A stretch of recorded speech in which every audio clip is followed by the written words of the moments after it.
The door chain rattled. A silver pen slid under it, attached to a deed with a name I recognized as my own. "Pick one," a voice said from the hallway, pointing to a takeout menu and a stack of notarized transfers. "Dinner, or your life back. I thought I was broke, living in a cheap motel." Turns out, I'd been financing my parents' ocean view fantasy until the man they forgot to fear finally knocked on my door. My name is Sloan Mercer.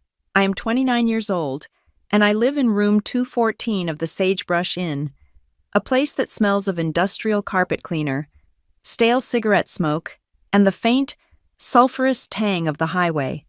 It's a month-to-month existence off the I-25 in Mesa Verde, New Mexico. The fictional city part is right, but the desperation is painfully real. A week ago, I was a junior brand designer. The title junior had clung to me for 5 years, a sticky reminder of my failure to launch. Then, the video call, the HR box ticker with the sympathetic, blurry background. "Restructuring. Difficult decisions. We wish you the best." The call lasted 4 minutes. My access to the server was cut before the video feed even ended. Now, my world has shrunk to these 4 walls, where the wallpaper peels in dry, curling strips near the air conditioning unit, and the neon vacancy sign outside stains the room in pulsing shades of red and arsenic green. I sit on the edge of the bed, the polyester comforter rough against my legs. On the wobbly particle board desk, my laptop fan screams. It's not a hum. It's a high, thin shriek, the sound of bearings giving up, a jet engine in its death throes. On the screen is a logo concept for a local dive bar, the Howling Coyote. They're paying me in crumpled bills and free well drinks I can't afford to accept. I'm counting the payment right now.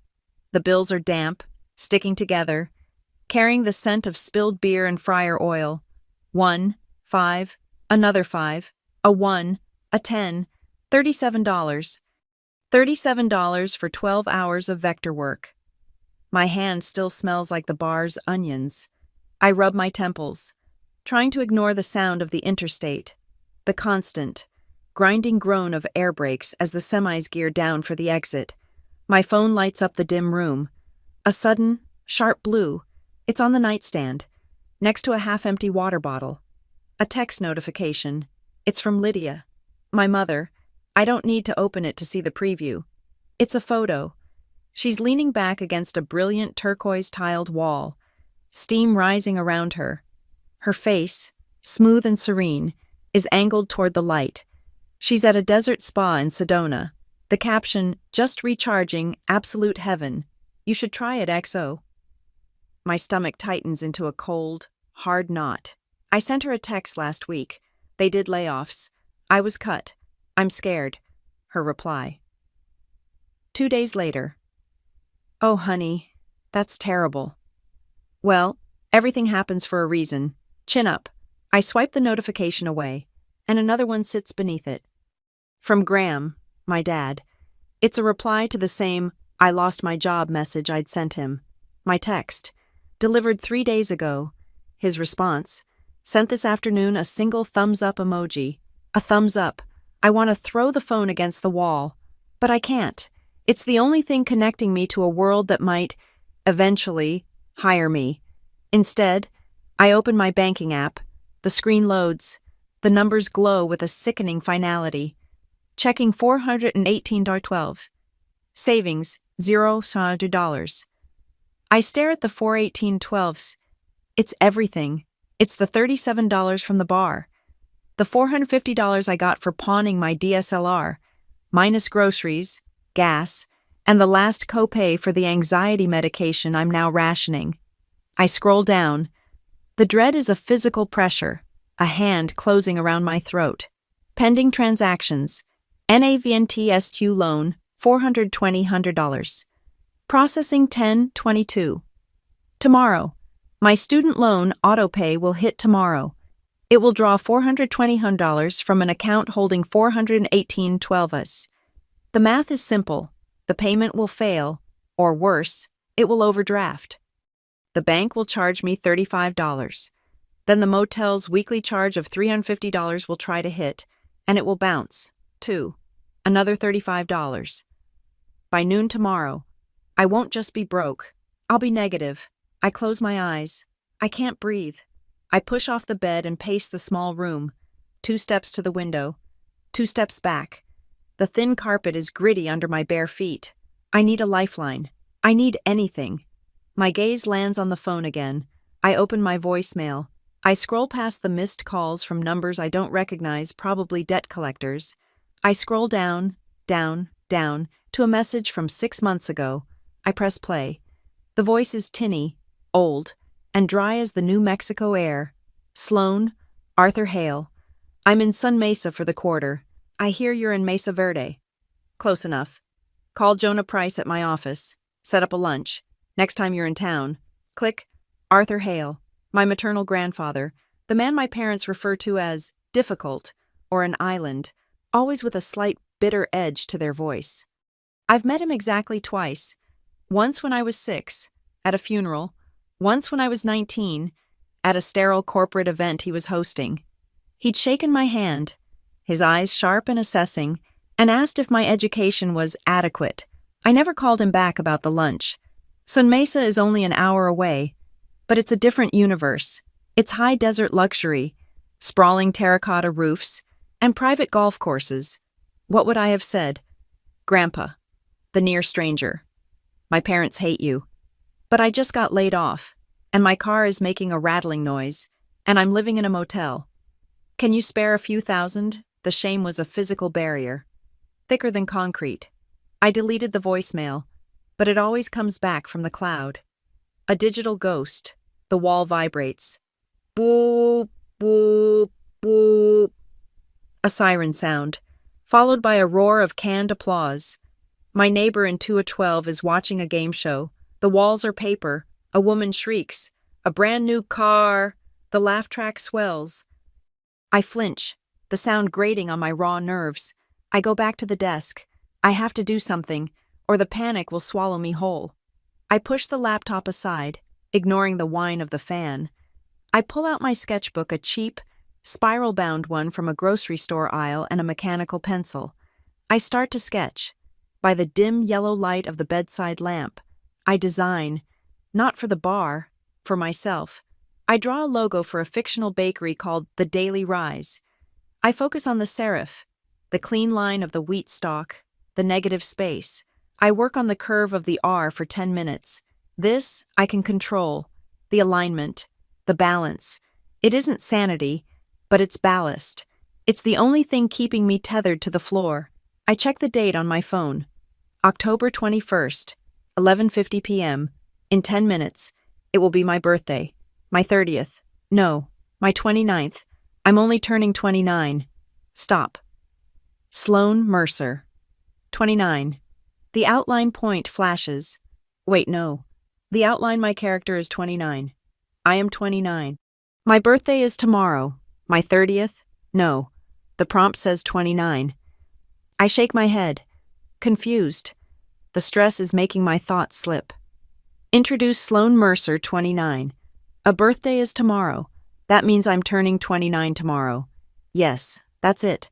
My plan for my 29th birthday, a single, waxy cupcake from the AM/PM gas station next door, and a call to Mara Quinn. Mara, my best friend since freshman year. Now a surgical resident in Tucson. Buried under her own mountain of debt and 80-hour work weeks. I can't tell her how bad it is. She'll try to send me money she doesn't have. It will be a "hey birthday, everything's fine" call. I shove the sketchbook under the bed. My hand hits something solid. I pull it out. A shoebox. The lid is soft, bowing at the edges. I open it. This is my archive of adult failure. My grown-up receipts. There's a stack of resumes, printed on 28 dial-bar ivory bond paper that I can't afford anymore. Dozens of them, sent into the digital void. Beside them, the printed rejection emails. We've decided to pursue other candidates. Thank you for your interest, but the pool was very competitive. Your skills do not align with our current needs. And at the bottom, a single, flimsy green slip, the pawn ticket for my Canon 5D Mark IV, my camera, The tool of my trade. The one thing I owned that was truly professional, pawned for $450. The money that paid for the first 2 weeks here. The money that is now gone. I clutch the pawn ticket. The room feels hot, airless, a memory, sharp and unwelcome. Surfaces. I'm 18, standing in the kitchen of our old house, the one before the big remodel, before they moved to Sandstone Vista. Mom. Dad. I've been accepted to the design program. We need to talk about college money. My mother, Lydia, turning from the sink, a dish towel in her hand. She laughed. It wasn't a mean laugh, just a high, brittle, dismissive sound. A fond, oh, Sloane. My father, Graham, rustling his newspaper at the table, not even looking up. Sloane, this is the real world now. You pull yourself up. We did. It builds character. The real world now. Their words echo in the stale motel room. This room. This is the real world they were talking about. This is the character I've built. Brap, brap, brap. I jump, my heart slamming against my ribs. A knock. It's not a casual knock. It's hard.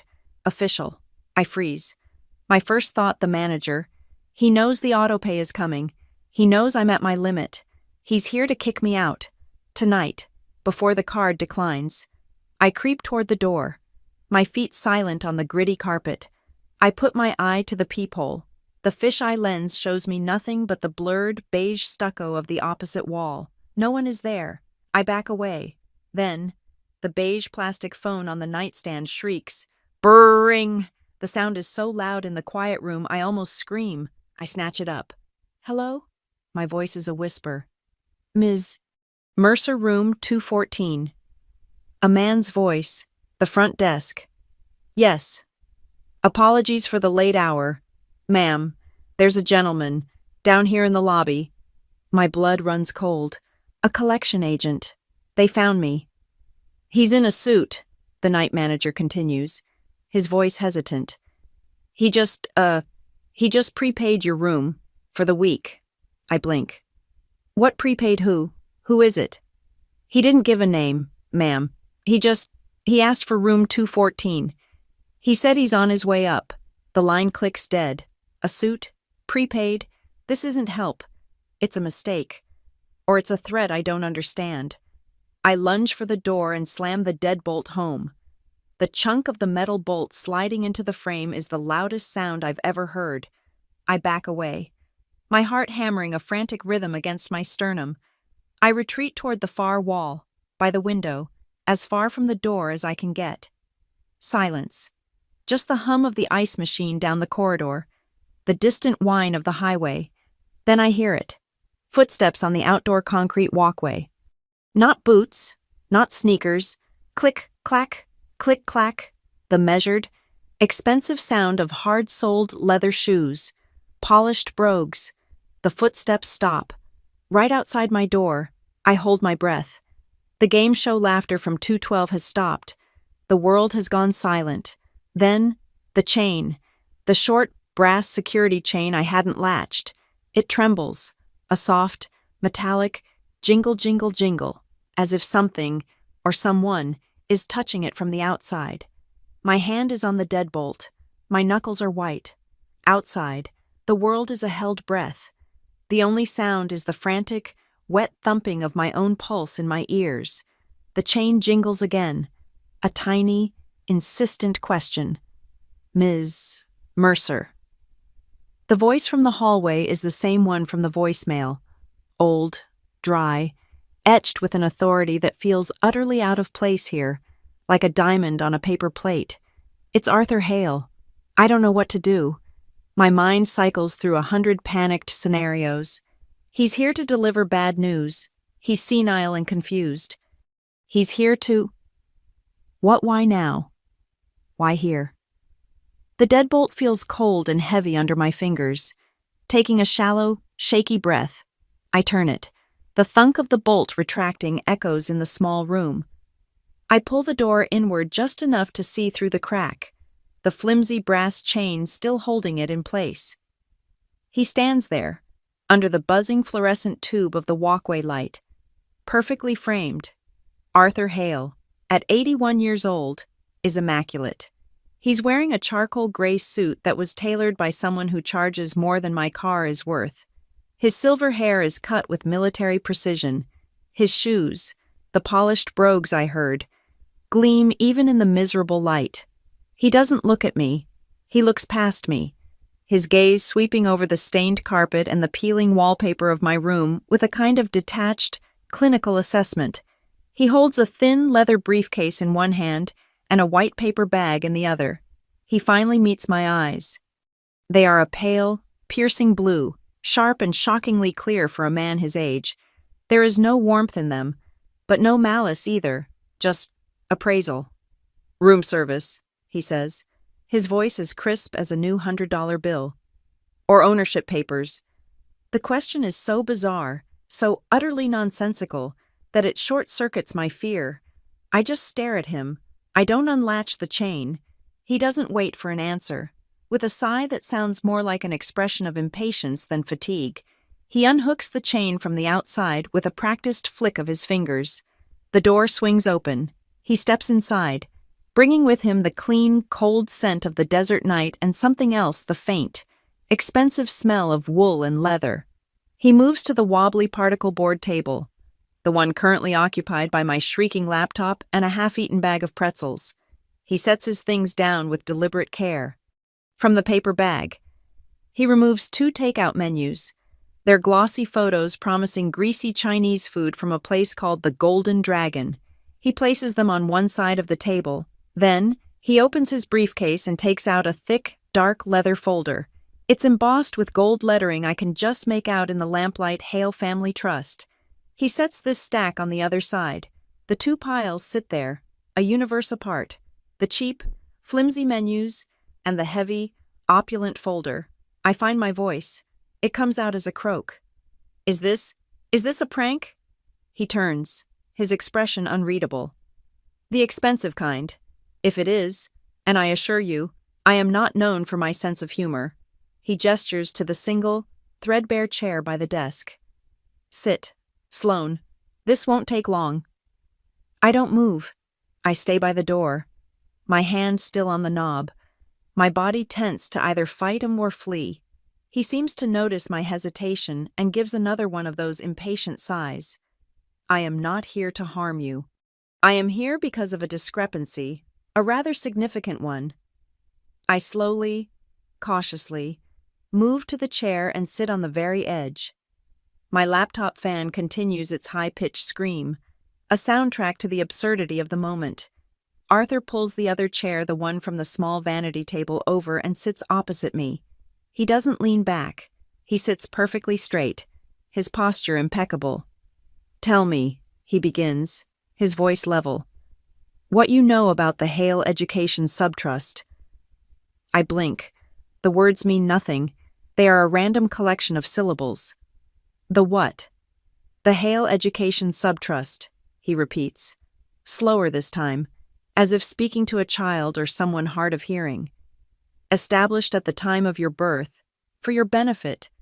I search my memory, frantically sifting through 18 years of conversations with my parents, through every birthday card, every holiday dinner. Nothing. The name is a blank. The concept is a void. "I don't know what you're talking about," I say, my voice flat with genuine confusion. "I know nothing." His pale blue eyes sharpen. It's a subtle shift, but it's like a lens coming into focus.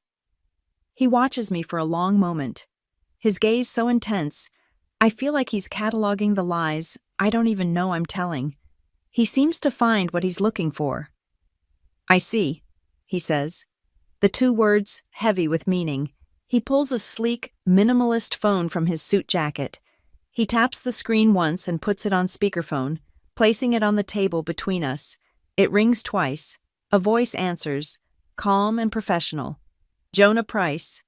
"Jonah, it's Arthur. I'm with my granddaughter. Arthur, is everything all right?" "That is the question of the hour," Arthur says dryly. "Jonah," a preliminary query. My granddaughter, Sloane Mercer, informs me she has no knowledge of her own subtrust, none whatsoever. There is a pause on the other end of the line. I can hear the faint sound of keyboard clicks. That's not possible. Arthur, the quarterly statements are sent to the address on file. And what is that address? One moment. More clicking. Initially, they were mailed to Graham and Lydia Mercer's residence. However, 3 years ago, we received a signed request from Lydia to switch to paperless delivery. The e-statements have been sent to an email address. L. Mercer Design cmail.com. Lydia's email address, the one for her lifestyle brand. My stomach lurches. So, for at least 3 years, no physical mail. Arthur clarifies, his eyes locked on mine. Correct. Thank you. Jonah, stand by. Arthur ends the call, but his gaze doesn't waver. Paperless, he murmurs, more to himself than to me. Convenient. He looks around the room again, taking in the sagging mattress, the single suitcase in the corner, the shoebox of failure sticking out from under the bed. Why aren't you in your loft? He asks. The question's so direct it feels like a physical blow. I can't help it. I laugh. It's a harsh, broken sound that has no humor in it. My loft. I've never had a loft. I live here, in this palace. I gesture around the room. This is it. This is the whole empire. Arthur's expression remains unchanged, but he reaches into the leather folder. He pulls out a single, glossy photograph and slides it across the table toward me. My hand trembles as I pick it up. It's a picture of a stunning apartment.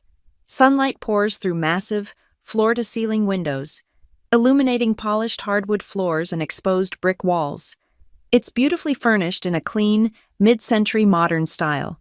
There's a sleek gray sofa, a cowhide rug, a thriving fiddle-leaf fig in the corner. It looks like a page from an architectural magazine. It is the most beautiful room I have ever seen. I turn the photo over. On the back, in neat printed text, it says Harborlight Lofts, Unit 7B, Northlight District. I look at him, my mind reeling. What is this? He slides another document from the folder. It's not a copy. It's a thick, watermarked original, a deed. I read the top line, Deed of Gift, for the benefit of Sloane Elara Mercer, upon her 25th birthday. My 25th birthday was 4 years ago, I whisper, the words catching in my throat. Indeed, Arthur says. The keys were given to your parents, for a ceremonial surprise, they said, a surprise you evidently never received. I stare at the photo, at the sun-drenched loft that was supposed to be mine, the life I was supposed to be living. I think of the cramped, dingy apartments I'd shared with roommates, the endless arguments over utility bills, the constant, gnawing insecurity. I think of my parents, laughing at me, real world now. I feel a wave of nausea. I put the photo down on the table, my fingers leaving faint, sweaty prints on the glossy surface. Arthur isn't finished. He pulls another piece of paper from the folder. This one is a memorandum, typed on heavy, cream-colored letterhead from his own trust. He points to a line halfway down the page. Durango Ridge Cabin. Acquisition complete. To be transferred to Sloane E. Mercer as a birthday surprise upon her 27th birthday. My 27th birthday was 2 years ago. Another surprise that seems to have gotten lost in the mail, he says, his voice devoid of emotion. My hands are shaking so violently now I have to clasp them together in my lap. I can't process it. A loft, a cabin, a trust fund, a whole life, running on a parallel track to my own. A life that was supposed to belong to me. It's too much. The room feels like it's tilting, the screaming of the laptop fan filling my head. This can't be real, I say, my voice barely audible. Arthur leans forward slightly. His expression, for the first time, softens.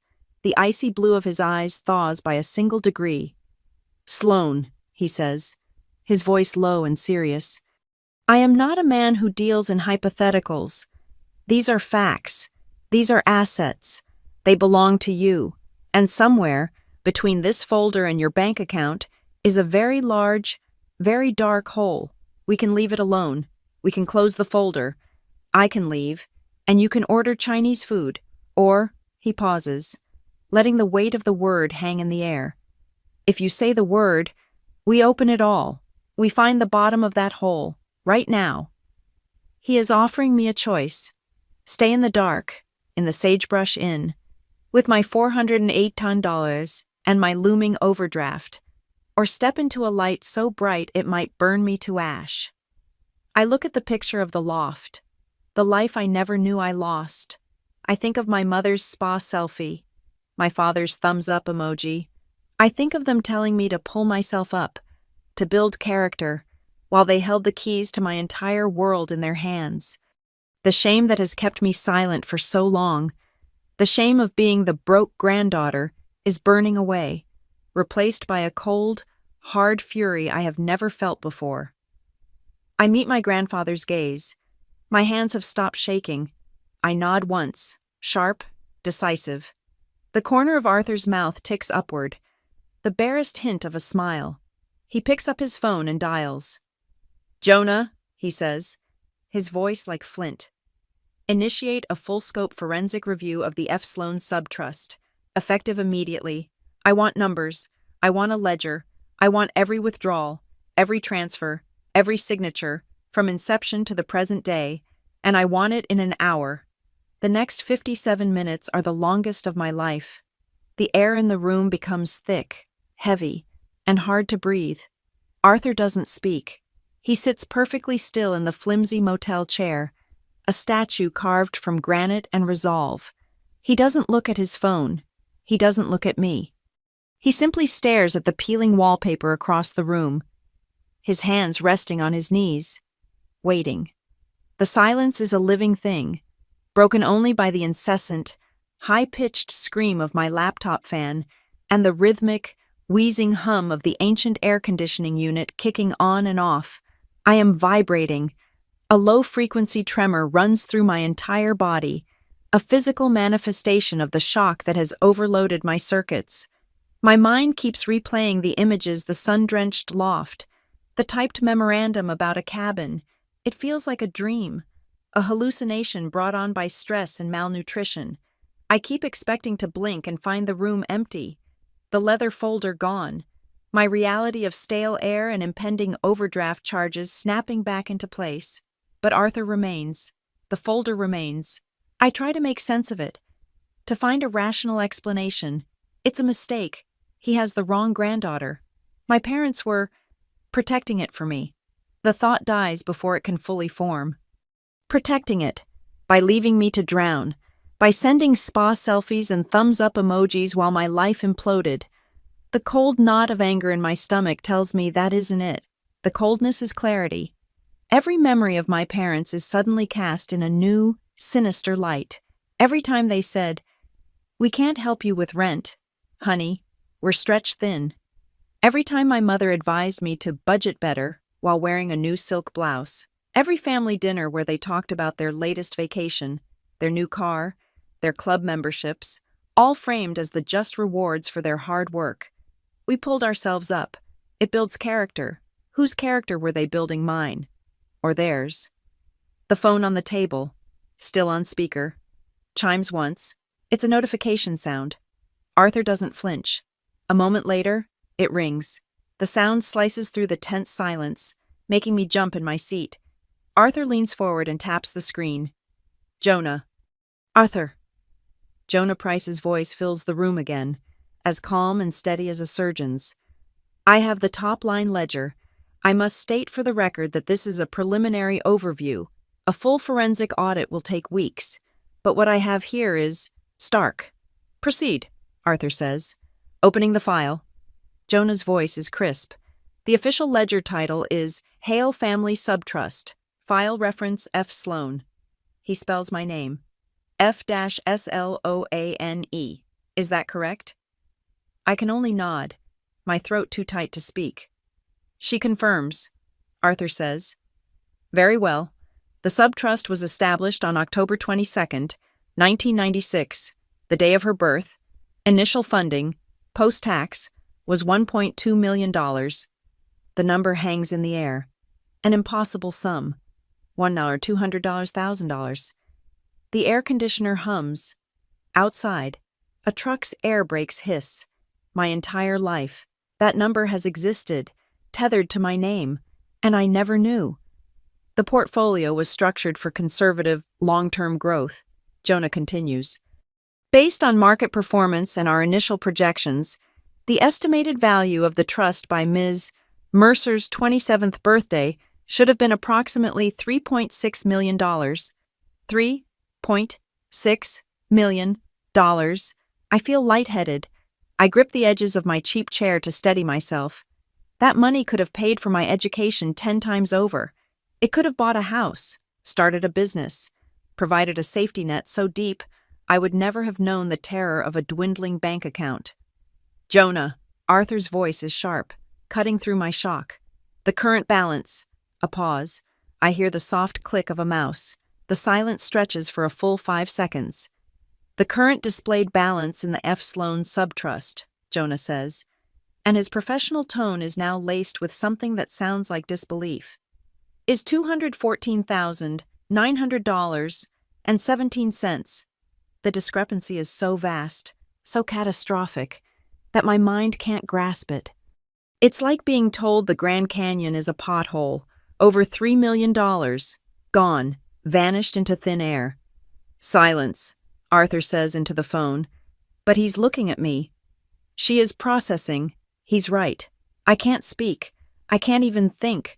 All I can do is stare at the water stains on the motel room ceiling, trying to breathe. Jonah, Arthur says after a moment, line items, large withdrawals, start with the earliest. Of course. The clicking of his keyboard resumes, faster this time. The significant activity begins approximately 8 years ago. The first major withdrawal is a wire transfer for $510,000. Purpose. The memo line reads, Primary Residence Mortgage Payoff. The recipient account is held jointly by Graham and Lydia Mercer. It appears they used your granddaughter's trust to pay off their house in the Sandstone Vista community. The blood drains from my face. Their house, the one with the big kitchen and the landscaped backyard. The one they always complained about being mortgage poor in. They paid it off with my money. Next, Arthur says, his voice like ice. A series of cashier's checks issued to luxury automotive dealerships. One for an Aurora Motors electric SUV, $145,000. Another for a Boreal touring sedan, $120,000, totaling $265,000. The cars, Lydia's sleek, silent silver SUV, Graham's deep blue sedan that he waxes every Sunday. I remember him telling me he got a hell of a deal on it. Continue. The largest single category is listed under business investment, multiple transfers over a 3-year period, totaling $480,000, were made to a holding company. Which company? Lydia Mercer Lifestyle Homes, LLC. Jonah reads, the final transaction in this category is noted as a full write-off due to market downturn. It appears the investment was a total loss. My mother's hobby.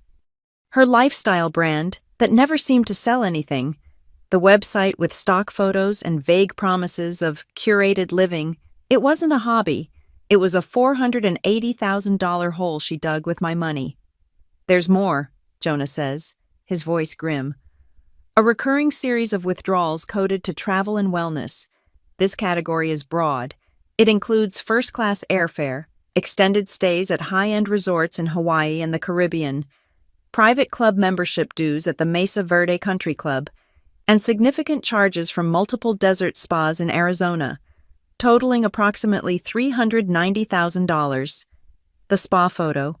Just recharging, she sent me that photo. Paid for with my money. While I was counting crumpled dollar bills in a motel room, the cruelty of it is so profound it takes my breath away. I feel a single, hot tear slide down my cheek, and I wipe it away with a furious, trembling hand. Jonah, Arthur says, his voice dangerously quiet. The loft? Ah, yes, the Harbor Light Loft. The deed is, and has always been, in Sloane's name. It was a direct gift. However, the trust was debited for property taxes, HOA fees, and insurance for the past 4 years. And there's another layer here. I've cross-referenced with our real estate division. It appears a management company has been leasing the property. And the rental income. The rental income, Jonah says, and I can hear the anger in his voice now, was being diverted, not to the trust, and not to Sloan. It was being paid directly into a different entity, GL Mercer Holdings, Graham and Lydia, based on the market rate for a unit of that size in the Northlight District. I estimate they've collected rent on your granddaughter's property for at least the last 2 years. At $4,200 a month, that's over $100,000 in illicit income. They rented it out. They rented my home out, the home I never knew I had, and they pocketed the money. The betrayal is so complete, so audacious. It's almost elegant in its depravity. How— Arthur's voice is a low growl. How did they authorize these transfers? That, Jonah says, is the crux of it. I found the document. It was scanned into our system 3 years ago, just before they requested the switch to paperless statements. It's a limited power of attorney. It grants Graham and Lydia Mercer discretionary control over the F. Sloan Subtrust for investment and management purposes. Jonah pauses. It's signed, electronically, by Sloan Mercer. I never signed anything, I choke out, the words tasting like ash. I've never even heard of a power of attorney. We are aware of that. Ms. Mercer, Jonah says, his voice softening for a moment. Our security protocols log the IP address of all e-signatures. The signature on this document originated from an IP address registered to the Daybreak Canyon Spa in Sedona, Arizona. The timestamp corresponds to a date your mother posted a photo of herself at that exact location. A forged signature. From a spa. It wasn't just theft. It was fraud. It was a crime. They didn't just take my money. They stole my name. Jonah, Arthur says, his voice regaining its command. Recommendations. Immediate action is required, Jonah replies. All business once more. I recommend we file for an emergency. Ex parte freeze on all known accounts belonging to Graham and Lydia Mercer. We need to place liens on any assets directly traceable to the trust funds, the house, the vehicles. We need to prevent them from moving or liquidating anything further. We do it now, tonight, and we do it without giving them notice. An emergency freeze, liens, the words are legal jargon, but their meaning is clear war. He is recommending a legal blitzkrieg. The room is silent again, except for the hum of the air conditioner. Arthur Hale turns his pale, piercing eyes to me. He is not looking at a victim anymore. He is looking at a principal, a client. The choice is mine. The power, for the first time in my life, is mine. He asks a single question. Press. I look at the ghost of my stolen life, the loft, the cabin, the financial security. I look at the reality of my present, the motel room, the debt, the $37 in crumpled bills on the table. I think of the casual cruelty, the years of lies, the absolute, bottomless contempt they must have had for me. To do this, to watch me struggle while they lived a life of luxury on my future. My jaw sets. The tremor in my hands is gone, replaced by a cold, steady calm. The single tear has dried on my cheek. I meet my grandfather's gaze. Press, I say. My voice doesn't waver. The word press hangs in the stale motel air, an electrical charge waiting to ground. Arthur doesn't smile. He doesn't offer a word of comfort or congratulations. He simply gives a single, curt nod, as if I have just confirmed a business decision. He taps the speakerphone, his movements economical and precise. Jonah, it is a press, full mobilization. I want Priya Das on this line, immediately. Understood. Arthur, Jonah's voice is replaced by a few bars of sterile, classical hold music. Arthur looks at me, his blue eyes holding no trace of pity, only a sharp, assessing focus. Priya Das is my chief of staff, he says, his voice cutting through the tinny sound of the violins. You could call her a logistics genius. I call her a force of nature. When Jonah builds the legal weapon, Priya is the one who aims it and pulls the trigger. You are about to see how the real world operates. Sloan, Not the one your parents fabricated for you. The music cuts off abruptly. A new voice joins the call. So clear and fast, it's as if she's in the room with us. It's a woman's voice, clipped, energetic, and radiating an almost terrifying competence. Priya Das reporting, Jonah has briefed me on the subtrust identifier. The team is spun. Forensic accountants are live and accessing the trust database now.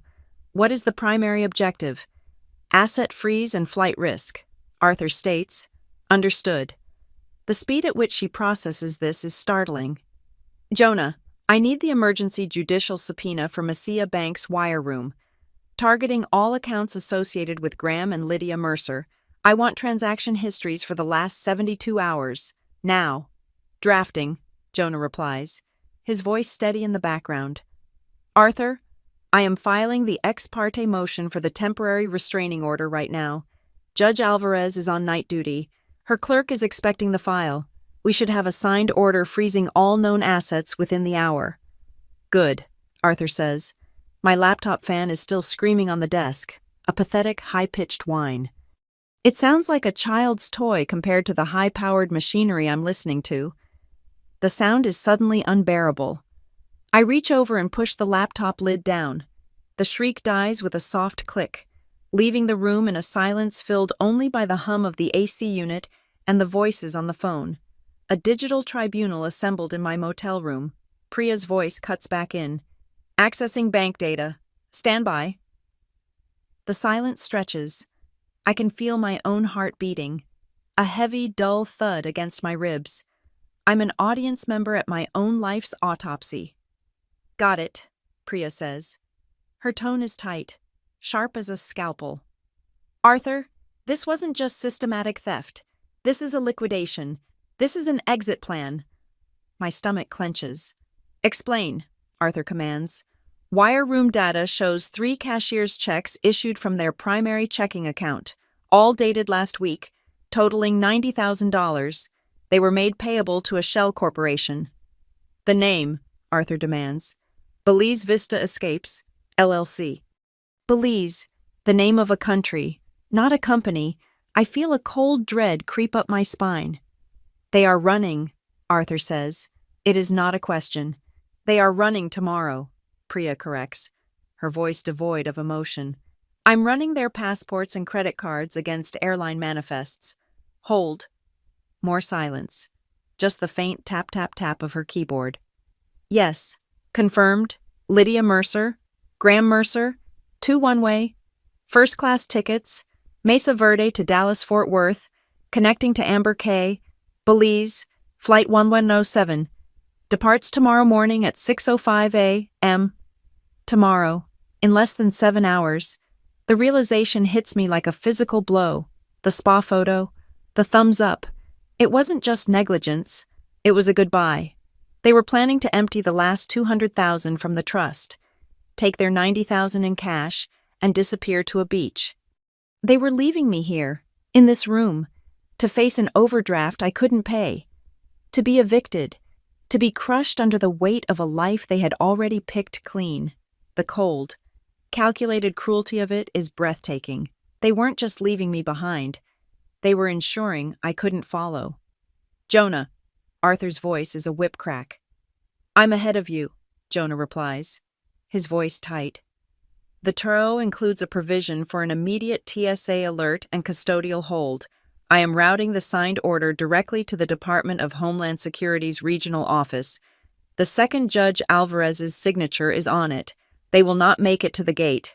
The machine is moving, fast and brutal. Priya, Arthur says, his voice returning to a controlled, level tone. The assets, the cabin. Title search on the Durango Ridge property is complete, Priya reports. The gift transfer from the trust to Sloan Mercer was recorded, as you indicated. However, it was immediately followed by a quitclaim deed, filed the same day. To whom? An LLC. Mesa Holdings Group, the manager of record. She pauses. Is a Reese Vallon. My mother's cousin, I whisper. The name tastes like acid. Reese. He was always around, always in on their projects, always smiling. They didn't just steal it. Arthur, Priya continues, her voice like ice. They flipped it. They used the quitclaim deed to transfer the property for $1. 6 months later, Mesa Holdings Group sold the cabin for a 100% market value profit. That profit was then funneled back to GL Mercer Holdings as a consulting fee. It was pure, simple money laundering, using your gift as the seed capital. My grandfather's phone pings. An email. He opens it and taps on a PDF, then turns the screen toward me. The loft contracts. Jonah's voice explains. Priya's team just pulled them from the leasing agency's server. I stare at the screen. It's a standard lease agreement for Harbor Light Lofts. Unit 7B. My unit. The rent is $4,200 a month. My eyes scan to the bottom, to the signature line under owner/lessor. It's not my name. It's my father's. Graham Mercer. He just signed it. I breathe, the disbelief thick in my throat. He just signed his name as if he owned it? Worse, Jonah interjects. Attached is a false owner affidavit. Notarized by a public notary, we are now investigating. In it, Graham Mercer swears under penalty of perjury that he has full legal and financial authority to lease the property, that is a separate felony, on top of the fraud and the theft. My father, the one who always talked about doing things the right way, and an honest day's work, a common criminal, a perjurer. Priya's voice cuts back in, relentless. The lifestyle expenditures are correlating. The club photos, Arthur. I'm sending you a link to Lydia's public-facing Lifestyle Homes social media profile. Check the post from 18 months ago. Arthur taps the link. The screen fills with my mother's curated life, the life that always made me feel small, untalented, and unsuccessful. Now, I see it for what it is, a catalog of my stolen assets. There she is, arm in arm with Graham at the Mesa Verde Country Club, raising champagne glasses. The caption, celebrating another win. Hard work pays off. I scroll. There's another photo. My mother's hand is on the polished wooden wheel of a boat. She's wearing a massive, glittering diamond watch I've never seen before. The sun is setting over a wide expanse of water. I look closer at the caption. Our new housewarming gift to ourselves, so in love. Nothing like that coastal view. Blessed coastal view, I murmur, confused. Mesa Verde is in the high desert. We're 500 miles from the nearest ocean. She's on a lake, Priya says, her voice flat and dry. I am cross-matching insurance records for GL Mercer Holdings, and here it is. 140-foot lake cruiser, a Biscayne Meridian, purchased 18 months ago. Funds traced directly from the F. Sloan Subtrust. The memo line on the check reads, Corporate Retreat Asset. They bought a yacht. They bought a yacht with my money. Money that was supposed to be for my education, for my life, and my mother posted a picture of it, calling it a housewarming gift, while I was selling my camera to pay for a room that smells like bleach. The numbers are no longer just numbers. They are knives. Every dollar figure is a separate wound. Every photograph is another twist of the blade. Priya, Arthur says, his voice low. Summarize the timeline. It's a clear and deliberate escalation, she replies instantly. I'm mapping it on a timeline board for the legal team as we speak. This didn't start with the POA fraud. It started smaller. 8 years ago, the mortgage payoff. A single, large theft. They probably justified it to themselves as a loan they'd pay back. They didn't. Then, the cars. Then the business investment for Lydia's LLC that was the start of the systemic bleed. The forged power of attorney 3 years ago, she continues, was the turning point. That's when they went from thieves to professionals. They realized the switch to paperless statements meant no one was watching. The theft became cascading, the loft rental, the cabin flip that was pure, greedy opportunism, the boat, the watches, the private club dues, and now, the Belize tickets. That's the final act. That's liquidation. They weren't just stealing from the trust anymore. They were planning their escape. She lays it all out, a neat, horrifying, and complete narrative. A story of a small borrow that festered into a cascading, multi-million-dollar criminal enterprise. set to culminate in an escape to a tropical paradise in less than 7 hours. The speakerphone goes quiet. The montage of my stolen life is over. The evidence is on the table. A digital mountain of betrayal. I am numb. I am hollowed out. The person I was just 2 hours ago, the broke, ashamed, failing designer feels like a different person, a stranger, a fool, a child they kept in the dark while they plundered her inheritance. Arthur Hale looks at me. His face is grim, carved from stone. He reaches out, not to me, but to the heavy leather folder on the table, the Hale family trust folder that started this hurricane. The temporary restraining order will stop the bleeding, he says, his voice low and final. Jonah will secure the house and the vehicles. Priya's team will put a lien on the boat. The loft is already yours. We will have the tenants legally notified and evicted, and we will change the locks. He pauses, and his gaze holds mine, demanding my full attention. We will recover what can be recovered, he says.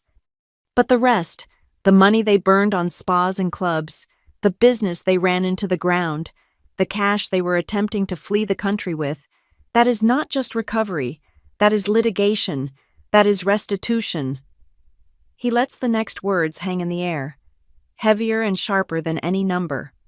And, if you choose, it is prosecution.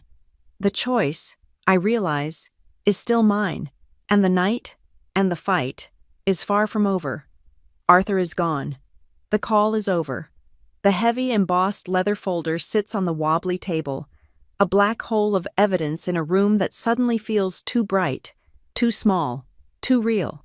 For an hour, my motel room was the nerve center of a legal hurricane, a place of power and swift, brutal action. Now, it's just room 214 again. The silence that rushes back in is profound. Heavier and more absolute than the silence that came before. The only sounds are the ones from my own body, the ragged, shallow rasp of my breathing, the high-pitched, electric whine in my ears. I am alone. I stand up from the chair. My legs are weak, as if I've just run a marathon.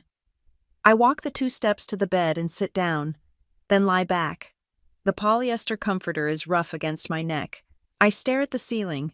The brown water stains I've been looking at for a week are still there. I'd seen them as ugly. Random blemishes. Proof of the building's decay, of my own. Now, they look different. They connect. Forming patterns. A crooked line here, a cluster there. Constellations of neglect. My mind, no longer racing, begins to play back the tape. Not the tape of Jonah and Priya, but the other one. The one that's been running my entire life. I am 23.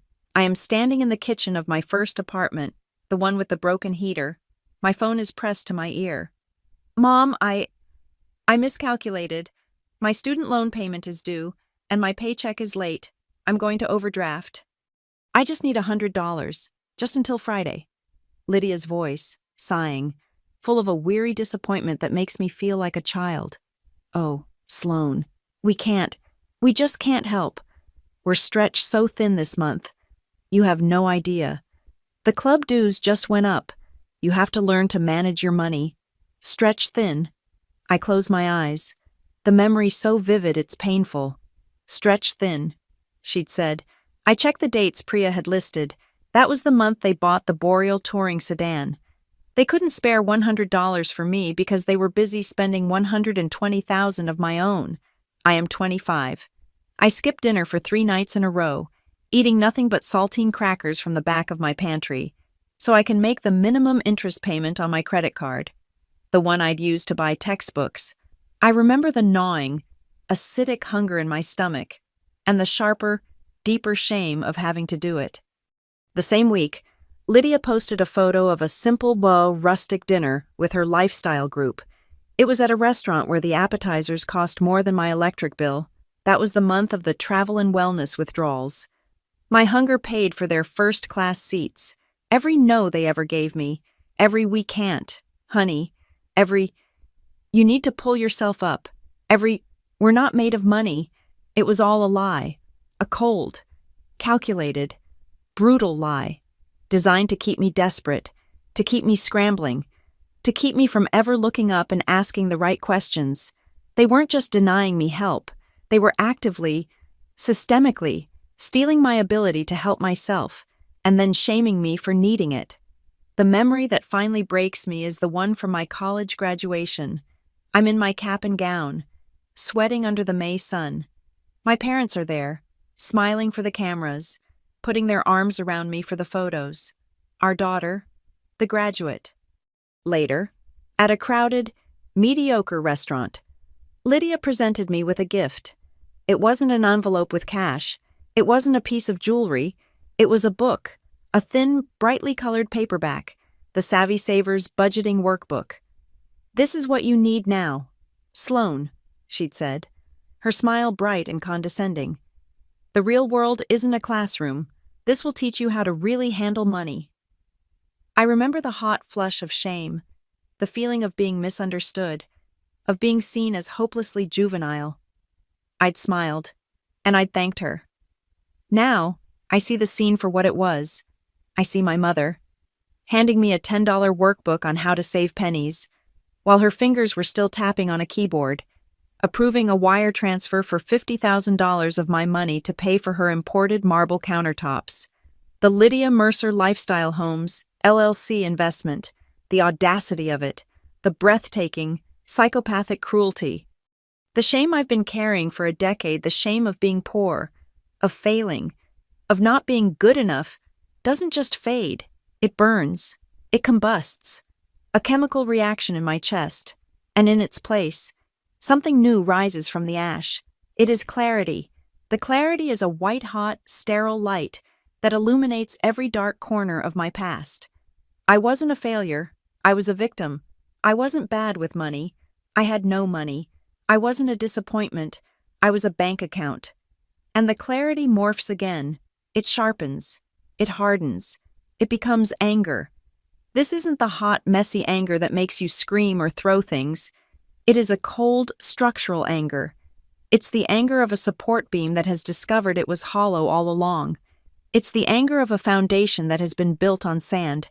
It is an anger that demands to be made right. And that anger, that cold, precise, perfect anger, it finally gives me aim. I sit up. My hands are not shaking. I pick up my phone. My thumb hovers over the M in my contacts. It's 1:47 a.m. She'll be on call. She'll be awake.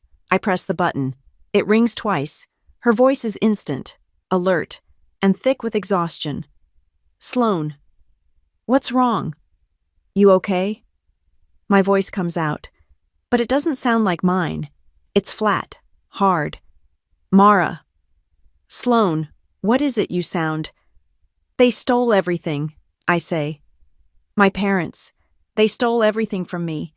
And I need you." The line is silent for exactly 1 second. Then, I hear the jingle of keys, the squeak of a locker opening. "I'm in Tucson," she says, her voice already shifting from tired doctor to Mara. "That's a 3-hour drive. I can be at the Sagebrush Inn by 5 a.m. Tell me." "No," I say. "Don't drive. I needed to tell someone. I needed to say it out loud to someone real." "Sloan, listen to me," she says, her voice firm. "I'm on a 36-hour shift. I'm running on gas station coffee and spite. I was about to go suture a guy who tried to juggle a chainsaw. Trust me, driving to you is the sanest thing I'll do all night. I'm coming. Lock your door. Don't talk to anyone. I'll text you when I'm at the gas station next door." The line clicks dead. She is a force of nature, just like Arthur's Priya, but she's my force of nature. I do as she says. I sit. I wait. The anger and clarity hold me upright, a new kind of spine. At 4:52 a.m., my phone buzzes. "Here, coffee." I unbolt the door and she's there, a whirlwind in blue scrubs, her dark hair pulled back in a messy bun that's barely holding on. She looks exhausted and magnificent. In one hand, she's holding 2 large, steaming cups of gas station coffee, the same brand I was going to buy for my pathetic birthday cupcake. In the other, she's holding a pack of yellow sticky notes and a black Sharpie. She shoulders past me into the room. her eyes taking in everything: the peeling wallpaper, the shoebox of receipts, the heavy leather folder on the table. "Okay," she says, kicking the door shut behind her.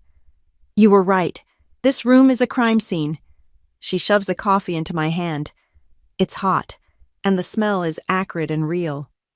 "Talk," she says. And then, "We're building a war room." I talk. For 45 minutes. The words pour out of me. The trust. The $3.6 million. The loft. The cabin. The cars. The boat. The forged POA. The spa selfie. The Belize tickets. Mara doesn't interrupt. She just listens. Her dark eyes getting wider and harder with every new detail. She sips her coffee, her expression turning from exhaustion to a kind of profound, righteous fury that matches my own. When I'm finished, I'm shaking again, the adrenaline of the confession leaving me spent. I start, my voice cracking. "I'm so stupid. I had his voicemail. Mara, Arthur's, 6 months ago. I almost called him." I confess the rest of it, the part I hadn't even admitted to myself. I deleted it. I didn't want to be the broke granddaughter. I didn't want him to see me living like this. I was so ashamed. I finally say the last, darkest part out loud. The fear that has been coiling in my stomach since Jonah read the first line item. "What if it wasn't just the money?" I whisper, looking at the dregs of my coffee. What if they never loved me at all? What if I was just a name on an account, a collateral asset they could borrow against? What if I was just a thing to them?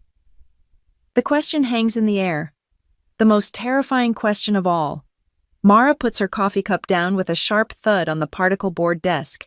She takes my shoulders and turns me so I'm facing her. Her eyes are fierce. "Sloan Mercer, you listen to me," she says. "Love is not a spa selfie. Love is not a bullshit budgeting workbook. Love is what shows up with jumper cables at 2 a.m. when your car dies.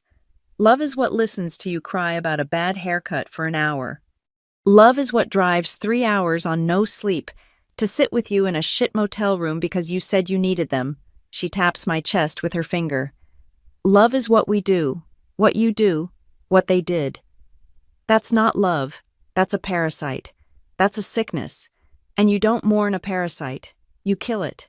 You burn it out. Are we clear?" I look at her, my best friend, the sister I chose, and I nod. A tear, the one I hadn't let fall, finally rolls down my cheek. She wipes it away with the rough sleeve of her scrubs. "Good," she says. "Now, the mirror." She pulls me into the small, mildewed bathroom. She uncaps the black Sharpie. "This is your war," she says. "You need rules of engagement. Write them down." I take the marker. The plastic is warm from her hand. I look at my reflection. My eyes are red-rimmed. My face is pale. But my expression is one I don't recognize. It's hard. It's set. I lift the marker to the glass. The smell of the ink sharp and chemical. I write the first line, in big block letters. I believe me. They'd spent my entire life making me doubt my own reality. No more. I write the second line. I deserve receipts. This isn't about family or feelings anymore. This is about facts. This is about the cold. Hard numbers. I write the last line. I choose action. No more waiting. No more passivity. No more being the person things happen to. I believe me. I deserve receipts. I choose action. We stand there, the two of us, looking at the words on the mirror. The sun is just starting to tinge the gray sky outside, the first hint of the day that my parents were supposed to use to escape. "Okay," Mara says, her voice soft now. "Go to sleep." "I can't. They're the TSA." "Priya and Jonah are handling the TSA," she says, steering me back to the bed. "Your job is over for tonight. Your job is to rest. The real fight starts in a few hours. I'll keep watch." I am too exhausted to argue. I crawl under the rough comforter. Mara sits in the chair, the one Arthur sat in, pulling out her phone to silently doom scroll, a guardian in scrubs. I reach under my pillow and feel for the shoebox. the archive of my failure. I pull it out and drop it into the trash can. Then, I reach for the heavy leather folder, the Hale Family Trust. I slide it under my pillow. It doesn't feel like paper and leather. It feels like a shield, a weapon, a parachute. I close my eyes, and for the first time in my adult life, I sleep. I woke up not to the sound of an alarm, but to the sharp, insistent buzz of my phone on the cheap nightstand. The flimsy curtains were failing to hold back the bright 8:00 a.m. sunlight, a harsh blade of light that cut across the room. Mara was still asleep in the chair, her head tilted back at an uncomfortable angle, the black Sharpie still clutched in her hand. My body was stiff, but my mind was perfectly, terrifyingly clear. I had slept for 3 hours, but it was a sleep so deep and final, it felt like a kind of rebirth. The phone buzzed again. It wasn't a call. It was a cascade of emails. From Jonah Price. From Priya Das. I opened the first one. It was from Priya. Time-stamped 06:10 a.m. Subject: Flight risk neutralized. The body was short. A series of staccato beats. Just like her voice. TSA alert triggered at 05:48 a.m. Mesa Verde International Airport. Subjects Graham and Lydia Mercer were denied boarding for Flight 1107 to Amber Cay. Passports flagged in federal system. Subjects are grounded. They didn't make it. The first satisfying click of the machine locking into place. They were trapped. The next email, from Jonah, was time-stamped 07:20 a.m. Subject asset seizure phase 1, complete. I sat up, my heart hammering a new, steady rhythm against my ribs. This wasn't a dawn raid with battering rams. This was the corporate legal chess game Arthur had promised. It was a dawn raid on paper, and it was devastating. Sloan, the email began. As of 7:00 a.m., the signed temporary restraining order and judicial freeze notices were executed. The subjects had returned to the Sandstone Vista property from the airport. They were cooperative. I read the bullet points, my hand steady as I scrolled. 7:05 a.m. Mesa Verde Sheriff's Civil Unit served the judicial freeze order at the Sandstone Vista property. The house is now a frozen asset. It cannot be sold, mortgaged, or used as collateral. 07:10 a.m. Towing crews, acting on the judicial lien, have reclaimed the Aurora Motors electric SUV and the Boreal touring sedan. Both are being moved to a secured impound lot pending valuation and auction. 07:15 a.m. The harbor master at Mesilla Lake Marina was served. The 40-foot lake cruiser registered to GL Mercer Holdings has been seized and locked. 07:17 a.m. The Mesa Verde Country Club has been notified. The membership for Graham and Lydia Mercer has been indefinitely suspended, citing pending investigation into financial discrepancies on their account. It was clinical. It was precise. It was finished. While I slept, Arthur's team had systematically dismantled the entire infrastructure of their stolen life: the house, the cars, the boat, the club, the 4 pillars of their social status, all kicked out from under them in the span of 17 minutes. The email continued, detailing the ripple effects. Simultaneously, Jonah wrote, a process server delivered a notice to Mr. Reese Vallon at his place of business. The notice voids the Durango Ridge cabin transfer, citing fraudulent conveyance. Any attempt by his LLC to sell, mortgage, or otherwise leverage the property is now legally blocked. The asset is secured. Another click. My mother's cousin, their accomplice, was now in the net. My office has also filed the motion to claw back all rents collected from Harbor Light Lofts. Unit 7B. The current tenants have been notified by certified mail this morning. They have been instructed that, effective immediately, their rent is to be paid directly into a new, court-controlled registry. Those funds will be held in escrow, pending transfer to you. They weren't just stopped from stealing more.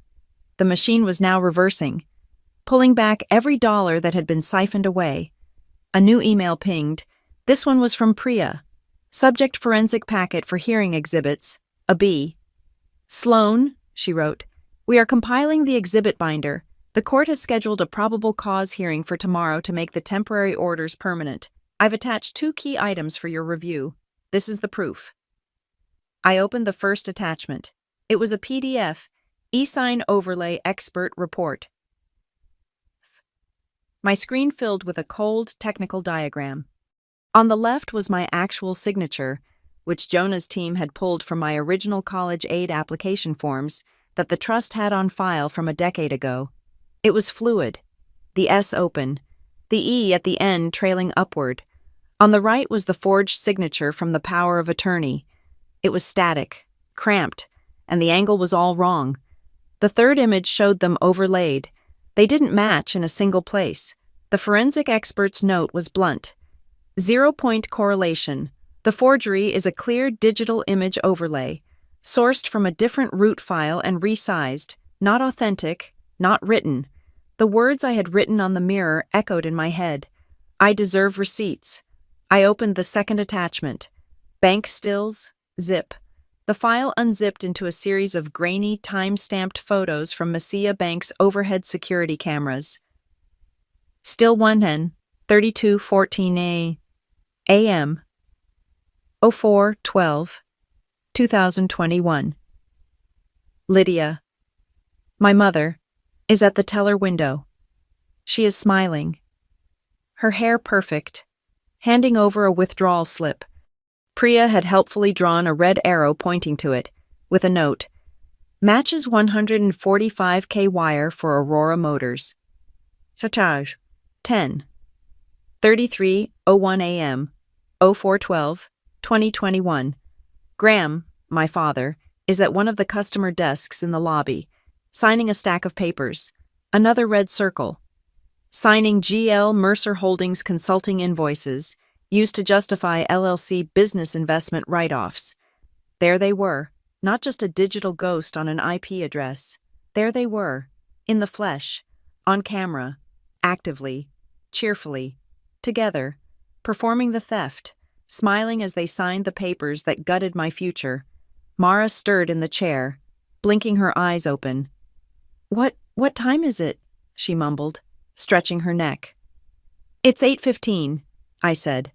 My voice was calm. "They didn't get on the plane, and we have the cars, the boat, and the house." She blinked, processing. "Holy shit," she breathed. "That was fast. Coffee." In a minute, as if summoned by the very thought of them, my phone vibrated. Not an email, a call. The screen lit up with a name I hadn't seen in weeks, Graham Dad. My blood didn't run cold. It didn't do anything. It just kept pumping. I stared at the name. Mara watched me, her expression hardening. "You don't have to answer that." My hand was perfectly steady. I pressed decline. A second later, a notification, new voicemail. I looked at Mara. She nodded. I put the phone on speaker and pressed play. His voice filled the small motel room.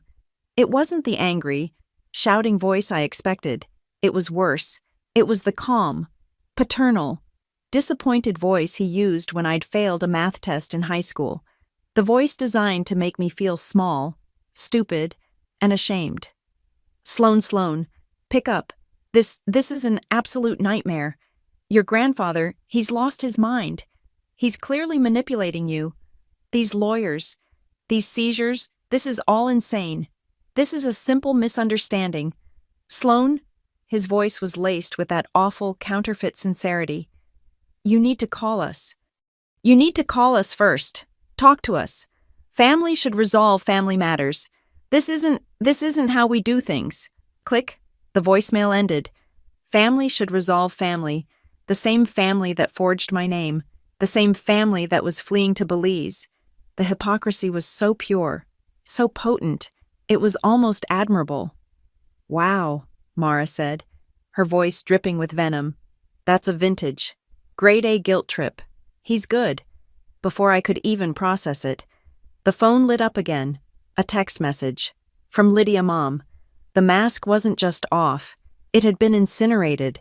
It was a wall of text, all caps, riddled with typos. Sloan Alara Mercer. I don't know who you think you are, Do you have any idea what you've done? They took my car. My car. They froze our accounts. After everything we have done for you, we were safeguarding that money, safeguarding it. You are too young, too irresponsible to handle millions of dollars. You would have blown it all in a year. We were protecting you. Protecting you from yourself. You are an ungrateful child, and you have humiliated this family. You need to call off these animals and fix this. Now. Fix what you broke.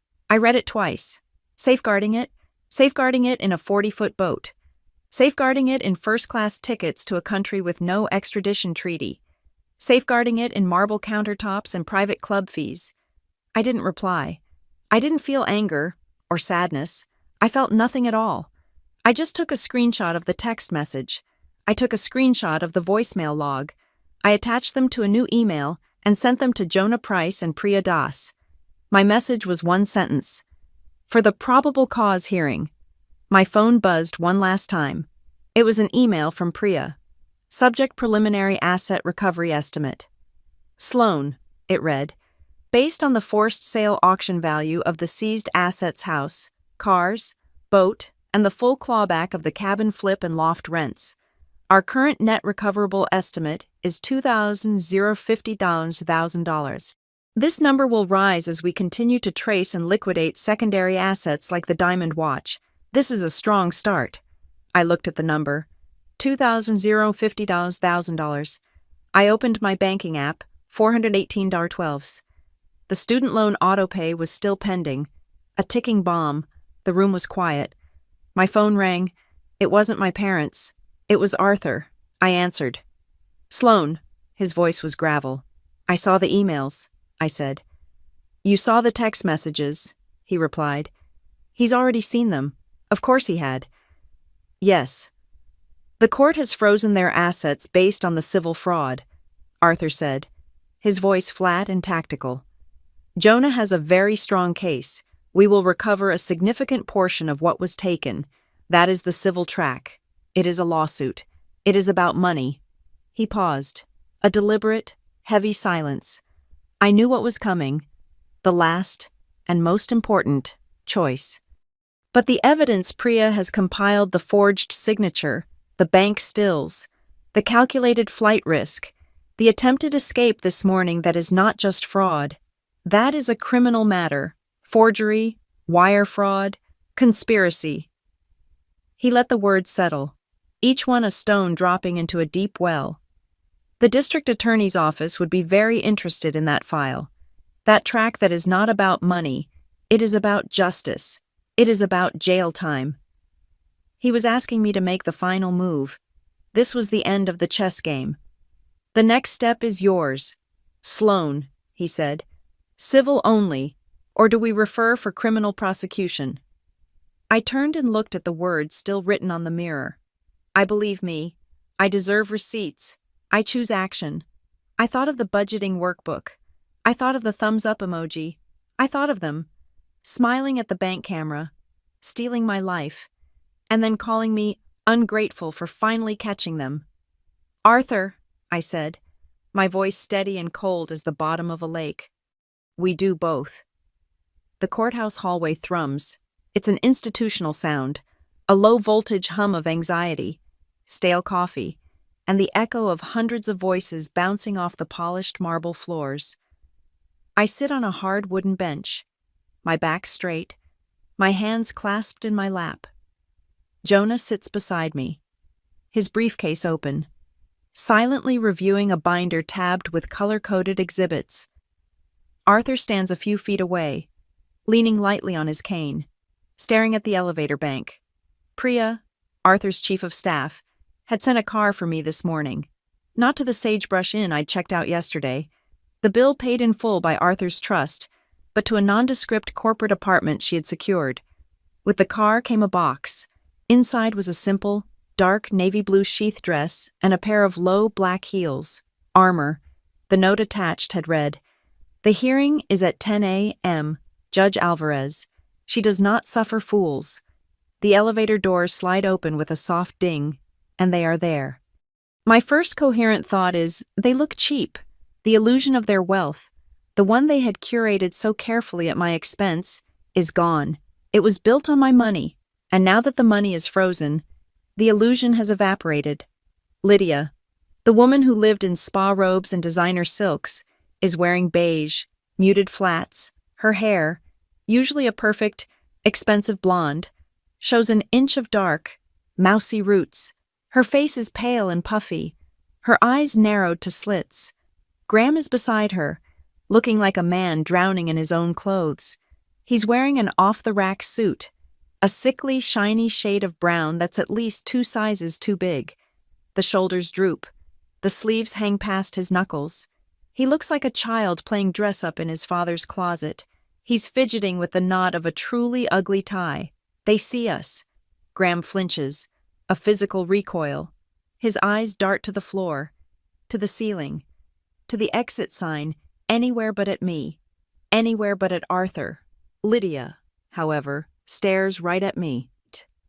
Her expression isn't shame, it isn't remorse, it is pure, undiluted hatred.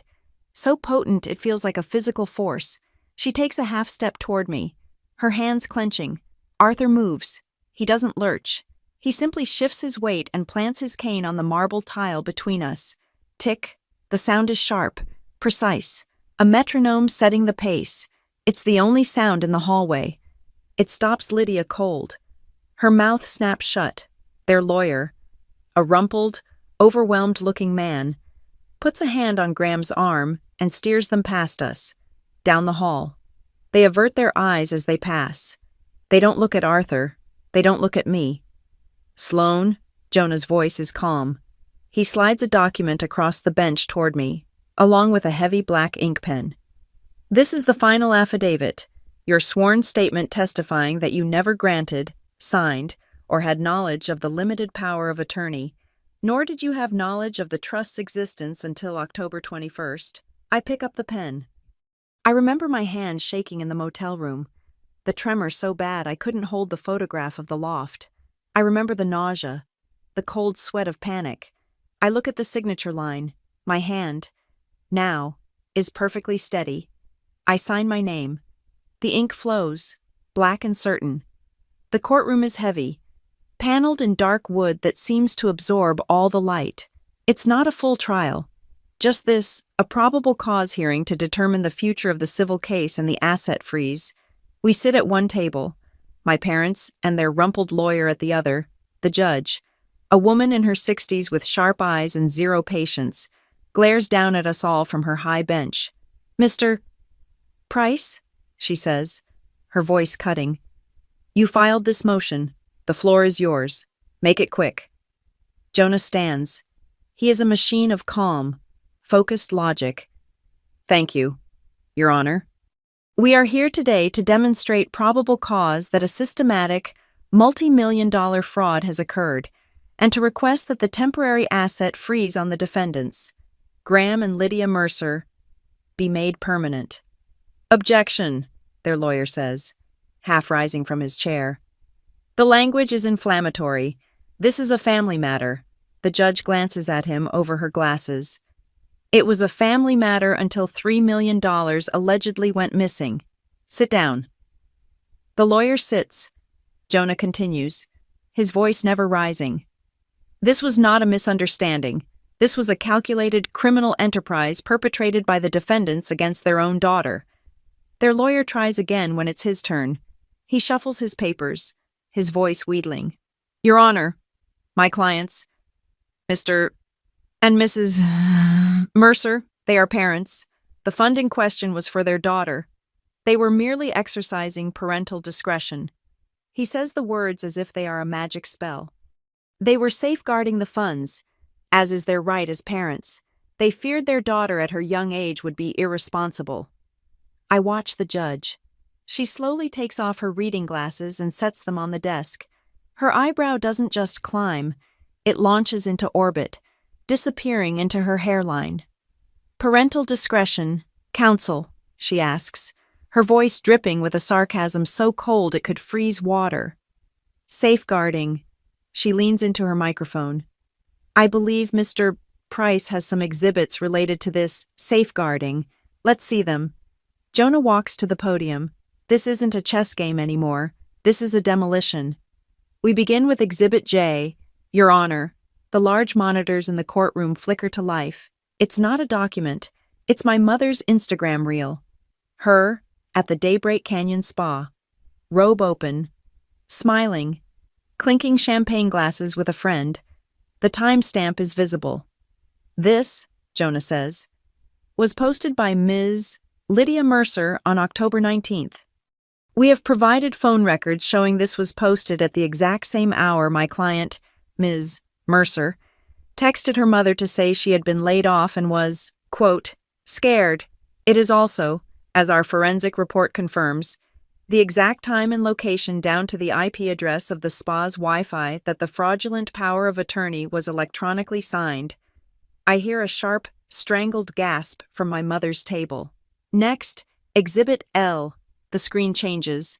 Scanned copies of checks. These are the rental checks from the tenants in Ms. Mercer's loft. The loft she never knew she owned. Jonah uses a laser pointer. You'll note the pay-to-line. The defendants created a shell LLC named Sloan's Loft, LLC, an act of blatant identity theft, and then deposited those checks directly into their personal GL Mercer Holdings account, over $100,000 in diverted funds. And finally, Your Honor, Exhibit N. The screen changes again. The one-way flight itineraries to Amber Cay, Belize. These tickets, Jonah says, were purchased the day after my client's first panicked text message.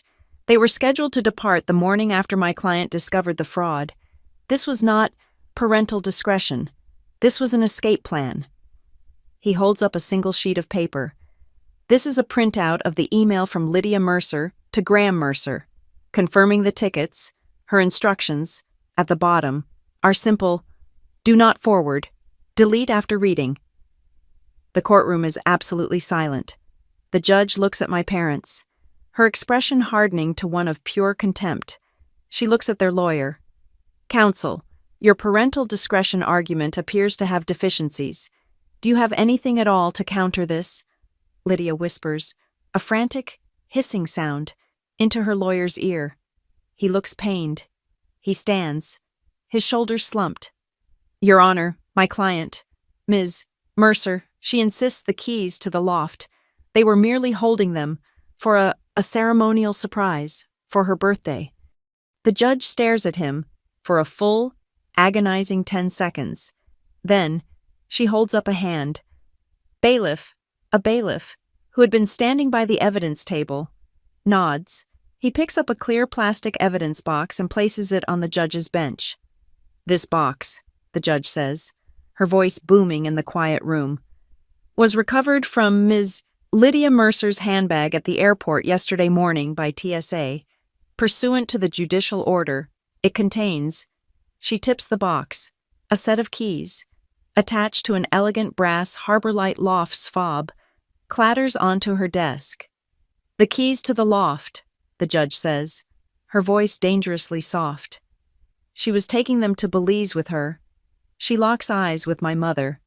A surprise she intended to spring from a non-extradition country. I assume Lydia turns a shade of white I have never seen. Graham seems to physically shrink, caving in on himself inside his comically large suit.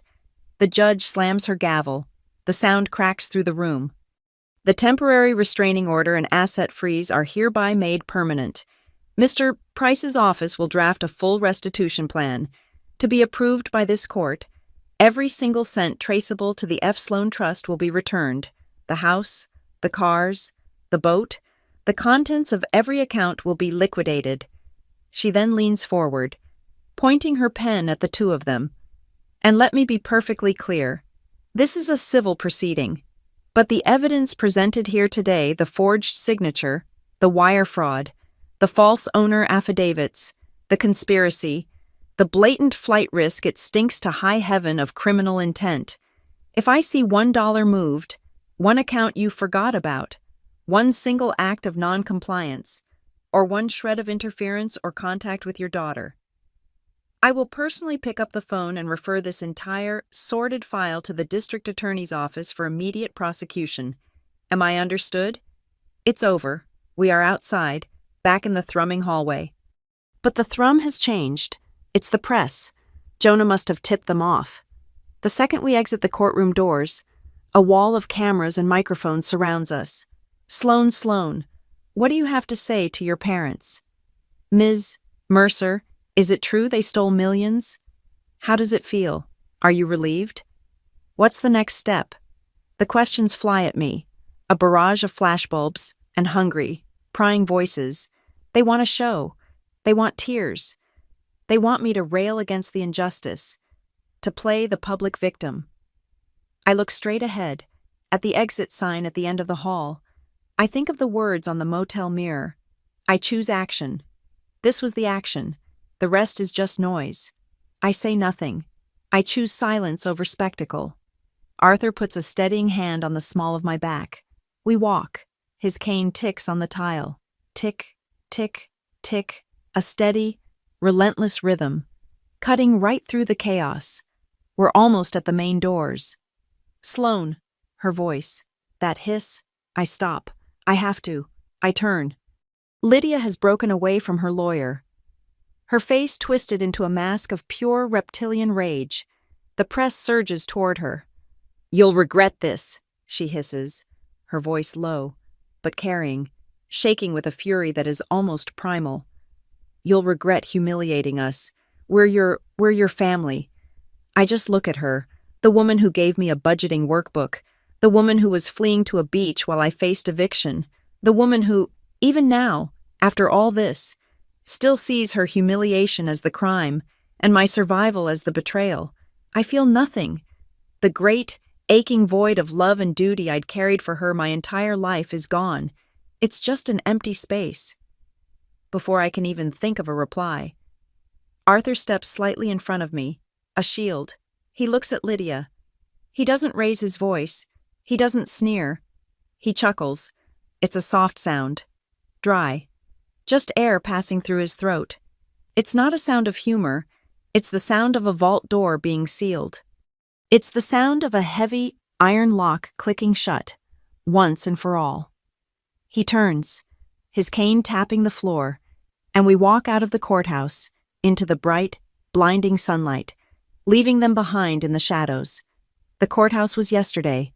The adrenaline has drained away, leaving behind a strange, hollow quiet and the unfamiliar sensation of solid ground beneath my feet. I'm standing in a lobby that smells of polished wood, old money, and the faint, clean scent of lemon oil. Mara is beside me, vibrating with an energy that's half excitement, half caffeinated impatience. She drove back down from Tucson as soon as her shift ended, refusing to let me do this alone. A tall doorman with a kind, wrinkled face steps out from behind a gleaming desk. He doesn't look at me with suspicion. He doesn't ask who I'm here to see. He just smiles. Ms. Mercer, he says, his voice warm and respectful. Welcome to Harbor Light Lofts. We've been expecting you. He hands me a small, heavy envelope. Inside are 2 sleek, gray key fobs and a set of actual, old-fashioned metal keys. Arthur. He had called ahead. He had handled everything. Mara grabs my hand, her fingers gripping mine tightly. Come on, she breathes. Let's see the stolen kingdom. We ride the elevator in a pressurized silence. The ding at the 7th floor makes me jump. We walk down a plush carpeted hallway, our footsteps muffled. Unit 7B. The door is heavy, solid walnut, not the paper-thin, hollow core door of the motel. I tap the fob. A small green light flashes. I push it open. The first thing that hits me is the light. My entire life in room 214 was defined by shadow, by the buzzing red neon sign and the single, sickly yellow lamp. This is a floor-to-ceiling wall of pure, unfiltered sunlight. It floods the space, pouring across an expanse of polished hardwood floors so vast I could fit my entire motel room in the entryway.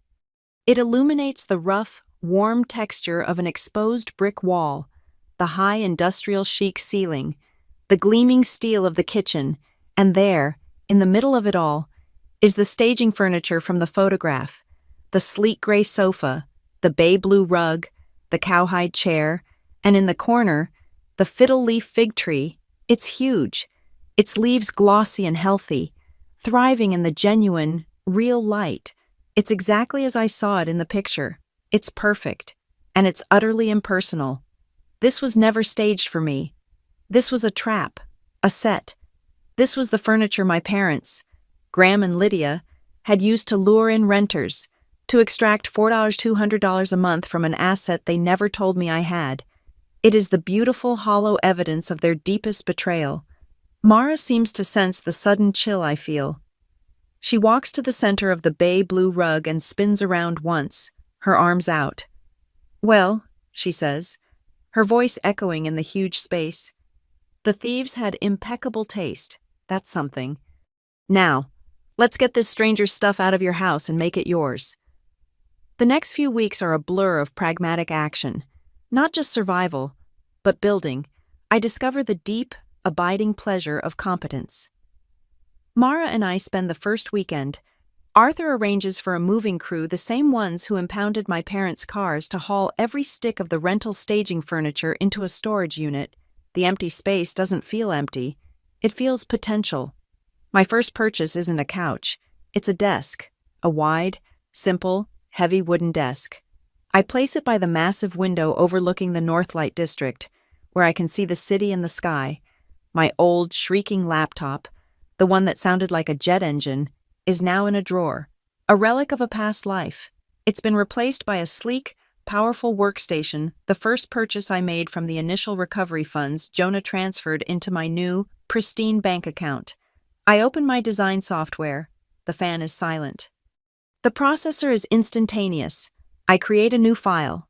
I design a logo. Not for a dive bar, but for myself, Sloan Mercer Studio. The font is clean, strong, and minimalist. Then, I open a new document. I design an invoice template. It feels like the most powerful document I've ever created. My name, my address, this address, my terms. Arthur doesn't just give me money. He gives me access. He doesn't offer sympathy. He offers contacts. He calls me. "Sloan, lunch, Friday, noon." It's not a request. It's a summons. I learn from Priya that his doctor has ordered him to slow down. The 24/7 legal marathon has taken a toll. He has ignored the order and then compromised lunches, not marathons. We meet at a quiet, old-world restaurant. He's already at the table with two other people, a man and a woman who radiate the same hyper-competent energy as Priya. "Sloan," Arthur says, gesturing with his fork. "This is Ben Rook and Anya Vale, Rookvale Ventures. They build brands for companies that don't exist yet. You build brands. Talk." The lunch is an interrogation. They ask about my process, my aesthetic, my technical skills. I don't talk about my family. I talk about my work. I show them the logos I'd sketched by lamplight in the motel, now digitized and clean on my tablet. By the time the coffee arrives, Anya Vale slides her business card across the table. "We have 2 pre-seed tech portfolios that need a full identity suite. Your style is what they're missing. Can you send an invoice for a retainer? We need to start Monday." I land 2 clients, 2 real clients. In 1 week, I send my first invoice. Mara, a spreadsheet savant, is horrified by my previous financial state. "You lived on vibes and panic, Sloan," she says during a late-night video call. Her face tired, but determined from the hospital. "No more. We are building a fortress." She builds me a cash flow sheet. It's a work of art, a beautiful, complex fortress of cells and formulas. Every recovered dollar is accounted for. Every new invoice is tracked. Separate columns for taxes, for expenses, for long-term savings. She labels the main tab. In all caps, no more guessing. I take her spreadsheet to Pioneer Mutual, a boring investment house Arthur recommends. I sit with an advisor who looks like he's never experienced a strong emotion in his life. He's perfect. I don't want excitement. I've had enough of that. I want stability. We open a boring portfolio, index funds, municipal bonds, conservative holdings. I set up automatic transfers from my new business account. They are small and steady. I watch the first transfer go through. It's the opposite of a thrill. It's the feeling of a heavy anchor finally hitting the seabed, gripping the sand. It's the feeling of weight. I am working. I am invoicing. I am paying bills, my own bills, for this loft, with money I earned. But the ghost of the motel room is still there. The ghost of the girl who thought she was a failure. One night, I find a pack of the yellow sticky notes Mara left behind. I pull one out and grab a pen.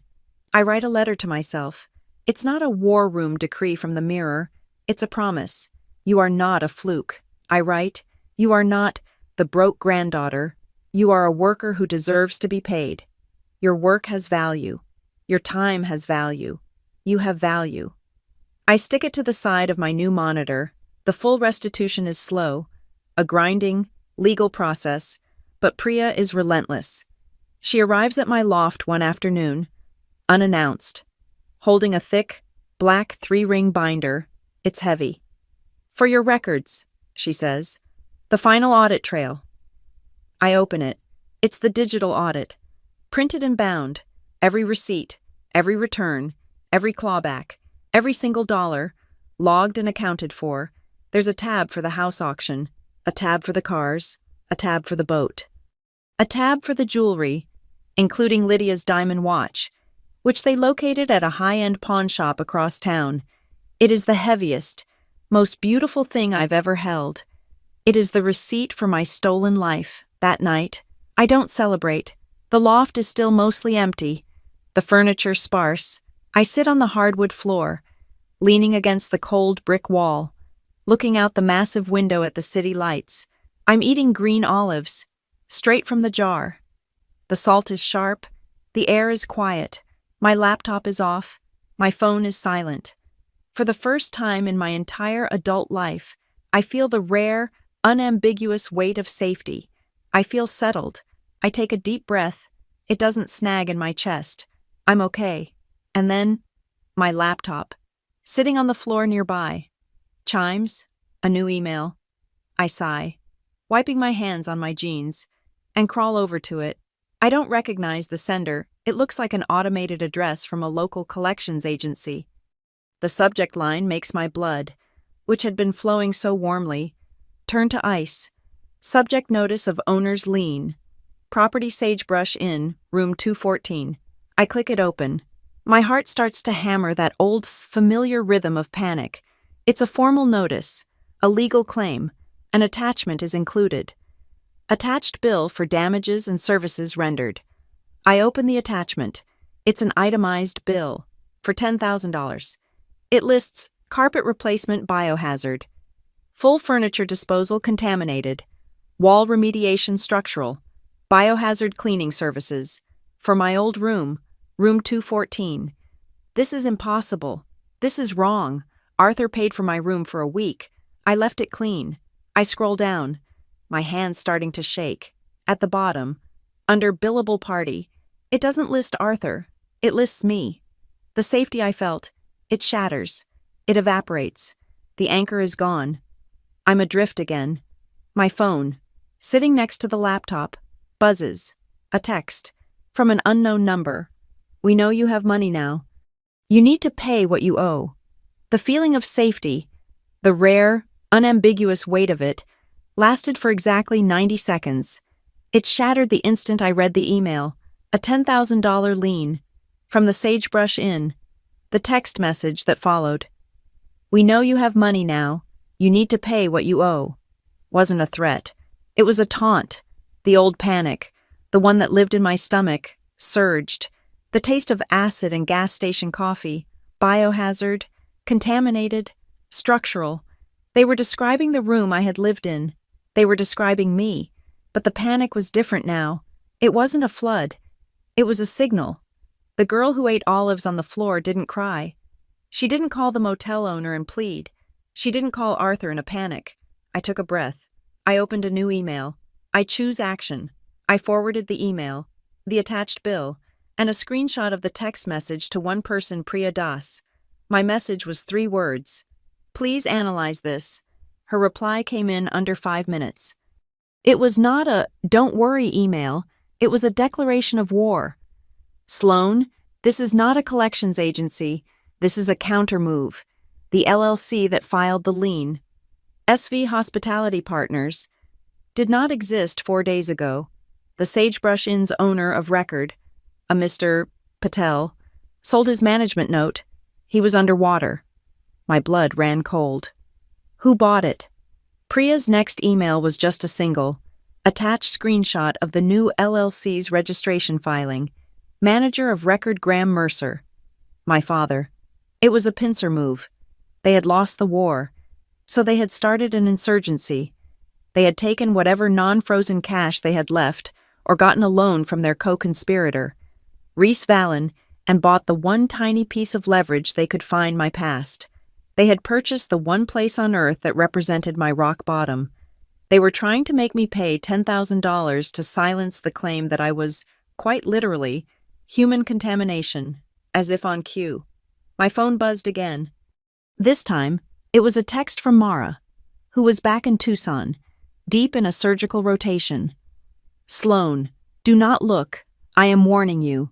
Do not look at your mother's social media," which meant, of course, that I had to look, or rather, she sent me the screenshot 2 seconds later. Lydia was back online. She hadn't posted in weeks, not since the asset freeze. Now, she had a new post.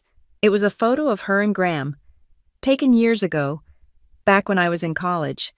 We were all smiling at some family barbecue. It was a photo from a life I now knew was a complete fabrication. The caption, however, was new. "It is with the heaviest heart," she wrote, "that we have to watch our only daughter go through this. She is unwell, deeply confused, and has fallen under the influence of people who do not have her best interests at heart. We are her parents, and we only ever wanted to protect her. Please pray for us, and for her. This has been a devastating humiliation, and we are just trying to pick up the pieces and heal our family." The court of public opinion, while Graham was filing liens, Lydia was painting me as a sick, unstable, manipulated child. The biohazard claim and the "she is unwell" post-it was a coordinated attack.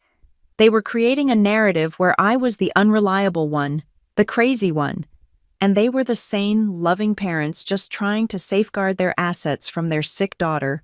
The temptation to clap back was a physical itch, to post the bank stills, the Belize tickets, the forged POA, to unleash the entire 100-page audit binder Priya had given me and burn their public-facing lie to the ground.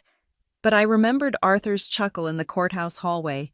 I remembered my silent, steady walk past the cameras. Spectacle is their weapon. I thought, receipts are mine. I took a screenshot of the post. I forwarded it to Jonah Price.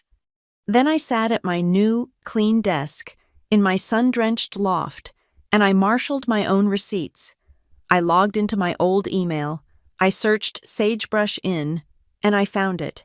The original checkout confirmation, the final, zero-balance invoice from the original owner, Mr. Patel, confirming Arthur Hale's corporate card had paid for my entire stay, plus the final week, in full. I saved it as a PDF. I waited. The call came an hour later. It was Arthur. "Sloan, I have seen the post. I have seen Priya's report on SV Hospitality Partners." His voice wasn't angry. It was energized. There was a low, humming frequency to it I hadn't heard before. "This is an act of desperation," he said. "It's a nuisance suit. They think they can drag you into a messy, public, small claims fight. They want to put your Motel biohazard on the public record to bolster Lydia's unwell daughter narrative. We are not going to let that happen." "What do we do?" I asked. "Jonah can file a motion to dismiss." "No," Arthur cut me off. "No court, no motions. This is not a legal fight anymore. This is pest control." I waited. "They've requested a sit-down," he said. "Through their lawyer. They claim they want to mediate the motel bill." "It's a trap," I said instantly. "Of course it's a trap," Arthur replied, a note of dry amusement in his voice. They are going to offer to drop their $10,000 claim if you drop the multi-million-dollar restitution and the criminal referral. It's the most pathetic bluff in history. And we are going to call it— What do you mean? We. A quiet sit-down. Tonight. At the motel. Room 214. They requested it. They think it's their home turf. Their place of power.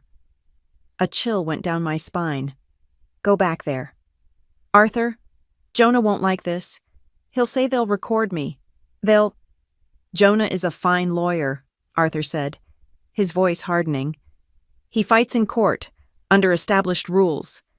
But your parents have abandoned those rules. Sometimes. Sloane, you don't fight in the brightly lit courtroom. You fight in the small, dark, dirty room where they are absolutely, 100% sure they are winning. He paused. We are going to their room. No lawyers. Just you, me, and them. Bring your binder of receipts. I'll bring a notary. Night falls fast in the high desert. The neon sign of the Sagebrush Inn hadn't changed. It still cast the same flickering, toxic red light over the cracked asphalt of the parking lot. The same semis were groaning on the interstate. The same smell of sulfur and stale beer hung in the air. I was walking back into my own ghost story. Priya had driven me, her black sedan silent. Arthur is meeting you inside, she said. The notary is waiting in my car. My phone is live. You are not alone. I nodded. I was carrying the heavy, 3-ring binder Priya had given me. The audit trail. My receipts. Room 214. The door was ajar. I pushed it open. They were already there, and they were smug. This was not the beaten, deflated couple in the oversized suit and beige flats from the courthouse. The humiliation was gone. In its place was a renewed, ugly confidence. This was their room. They owned it. Graham stood by the wobbly desk. Lydia was sitting on the edge of the bed, the one I had slept on for weeks. She was wearing bright, glittering nail polish again. She smiled when she saw me, a thin, tight smile of absolute victory. Sloane, Graham said, his voice dripping with that false, paternal warmth that now made my skin crawl. Thank you for coming. We're glad you've decided to be reasonable. Lydia's phone was on the nightstand, screen down, wedged against the lamp. The red light of its audio recorder was faintly visible, blinking in the dim. They were stupid. They were so stupid. We just want to put this all behind us. Graham continued. He had a manila folder, not the thick, leather-bound folder of the Hale Family Trust. A cheap, flimsy manila folder. He pulled out a document. We're prepared to be very generous, Lydia said from the bed. We know you've been confused. Graham slid the paper across the desk. It had one staple in the corner. We're calling this a family accord, he said. I didn't touch it. What is it? It's simple, Lydia said, standing up. It's an agreement. You sign it. It states that this was all a misunderstanding, that you were confused and unduly influenced by Arthur Hale.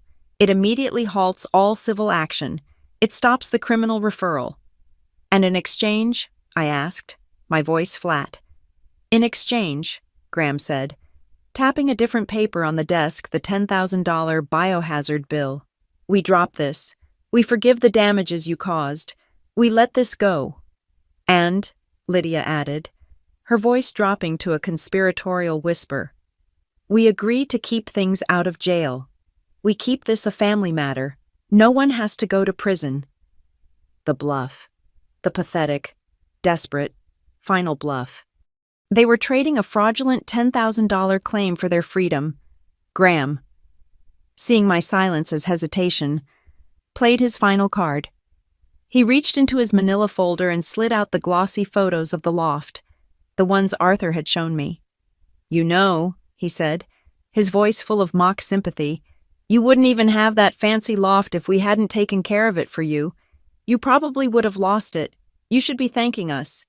The audacity, the sheer, colossal nerve. I looked at him. I looked at my mother. They were smiling. They were sure they had me. They had me in the room where I was weak, threatening me with the shame they had created. They were sure they were winning. Knock, knock, knock. 3 soft, measured taps on the door. It wasn't the hard, official knock from my first night. It wasn't the frantic knock of a friend. It was the knock of someone who didn't need to ask for permission. The door swung open. Arthur Hale stepped inside. He wasn't wearing his boardroom suit. He was wearing a dark cashmere sweater and trousers. He looked calm, almost relaxed. He was holding a simple, heavy-duty canvas envelope. He nodded to me. Then he looked at Graham. He looked at Lydia, and he smiled. That cold, dry, terrible smile. The sound of a lock clicking shut. He stepped into the room, and the door closed behind him with a soft, final thud, plunging us all into the flickering, neon-red light. The moment Arthur stepped into the room, the smug confidence evaporated from my parents' faces. It was a physical change, like a drop in barometric pressure before a storm. Graham's shoulders, which had been puffed up with a pathetic, borrowed authority, sagged inside his oversized suit. Lydia's victorious smile tightened into a brittle, defensive line. The trap they had so carefully set now had a wolf in it, and the door was closed. Arthur didn't look at them. He walked calmly to the wobbly particle board table, the same table where my life had been dismantled and then reassembled just weeks ago. He placed the heavy canvas envelope down with a soft thump. From inside it, he removed 2 items. First, a glossy, trifold takeout menu for the Golden Dragon Chinese restaurant.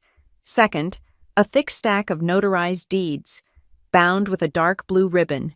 He placed them side by side on the table, creating 2 distinct piles, a perfect echo of his first visit, the cheap paper and the heavy, official vellum.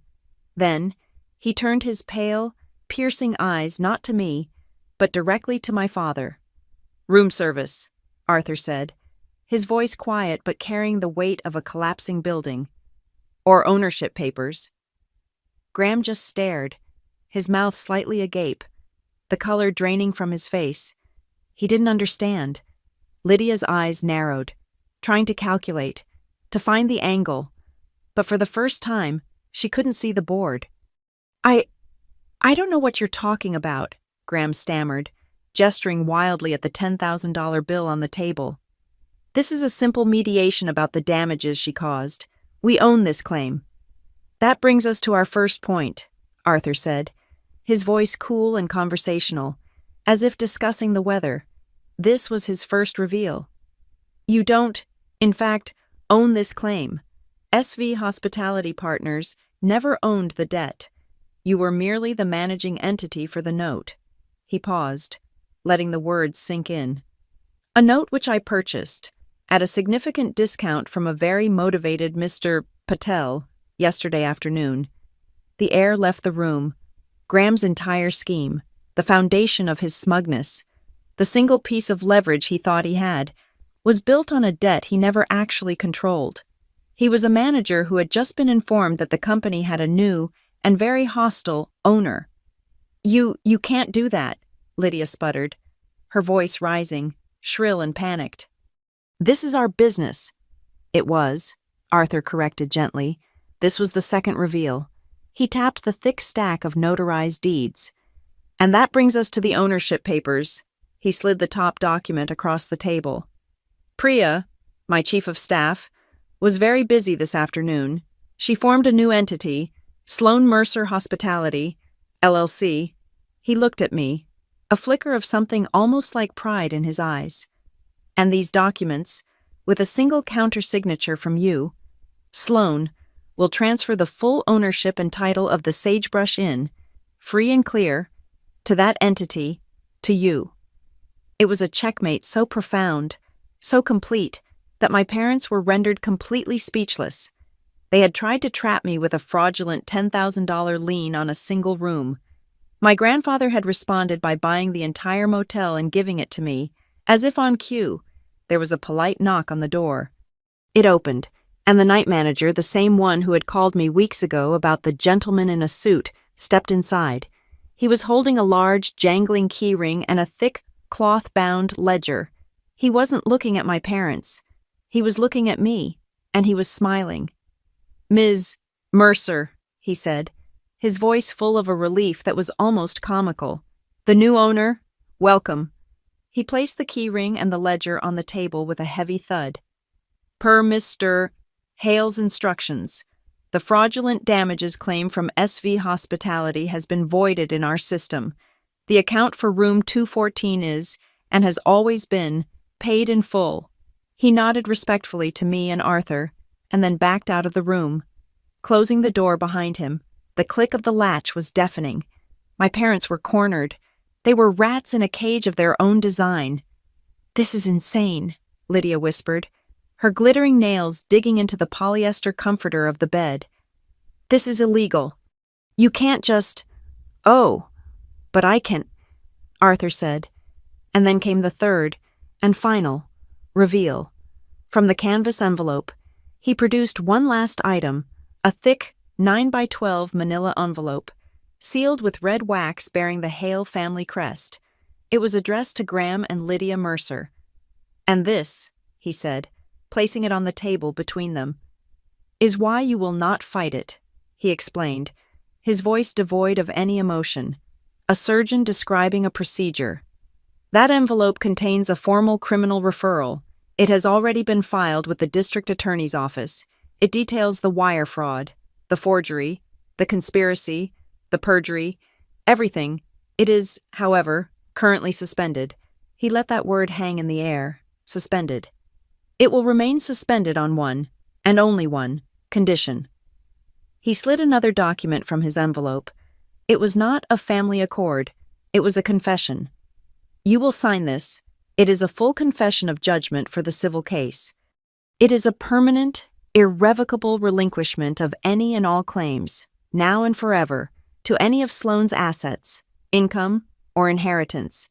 And it includes a clause stipulating your full and complete cooperation in the state's case against Reese Vallon." He pushed it toward them.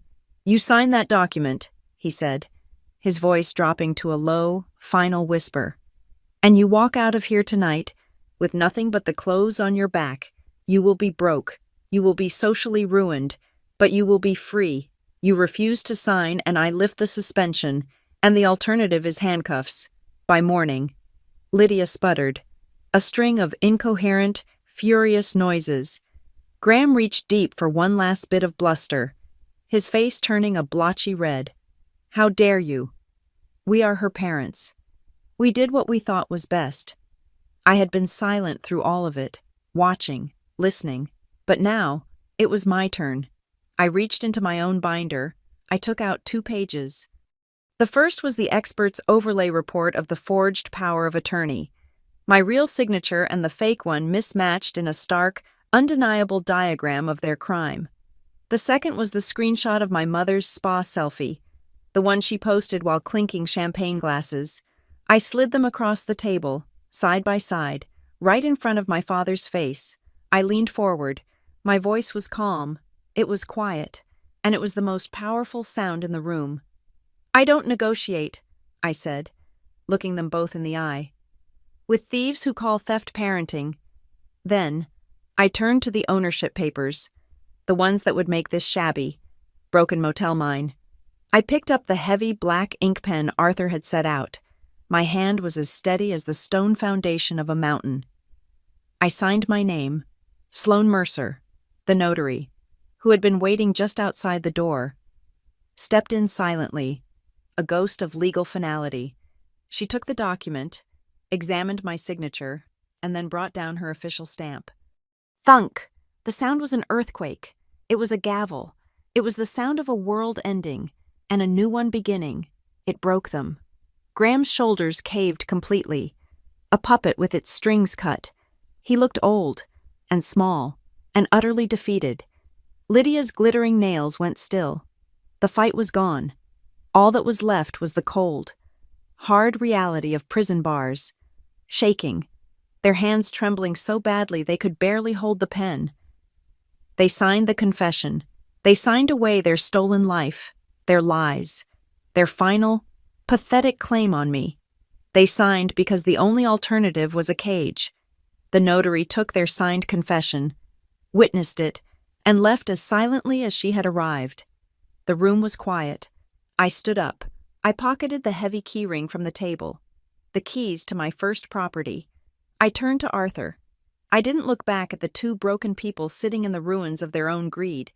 They were no longer my problem. They were just ghosts in a room I now owned. I walked to the door and opened it. I turned to the manager, who was waiting patiently in the hallway. "First order of business," I said, my voice clear and strong.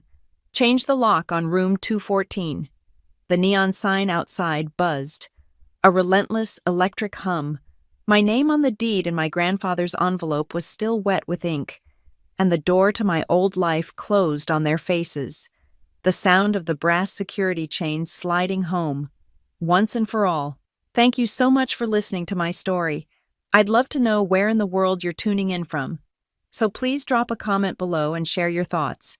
If you enjoyed this, please consider subscribing to the channel and giving this video a like. And to help this story reach more listeners, please support it by hitting that hype button. Your support means the world.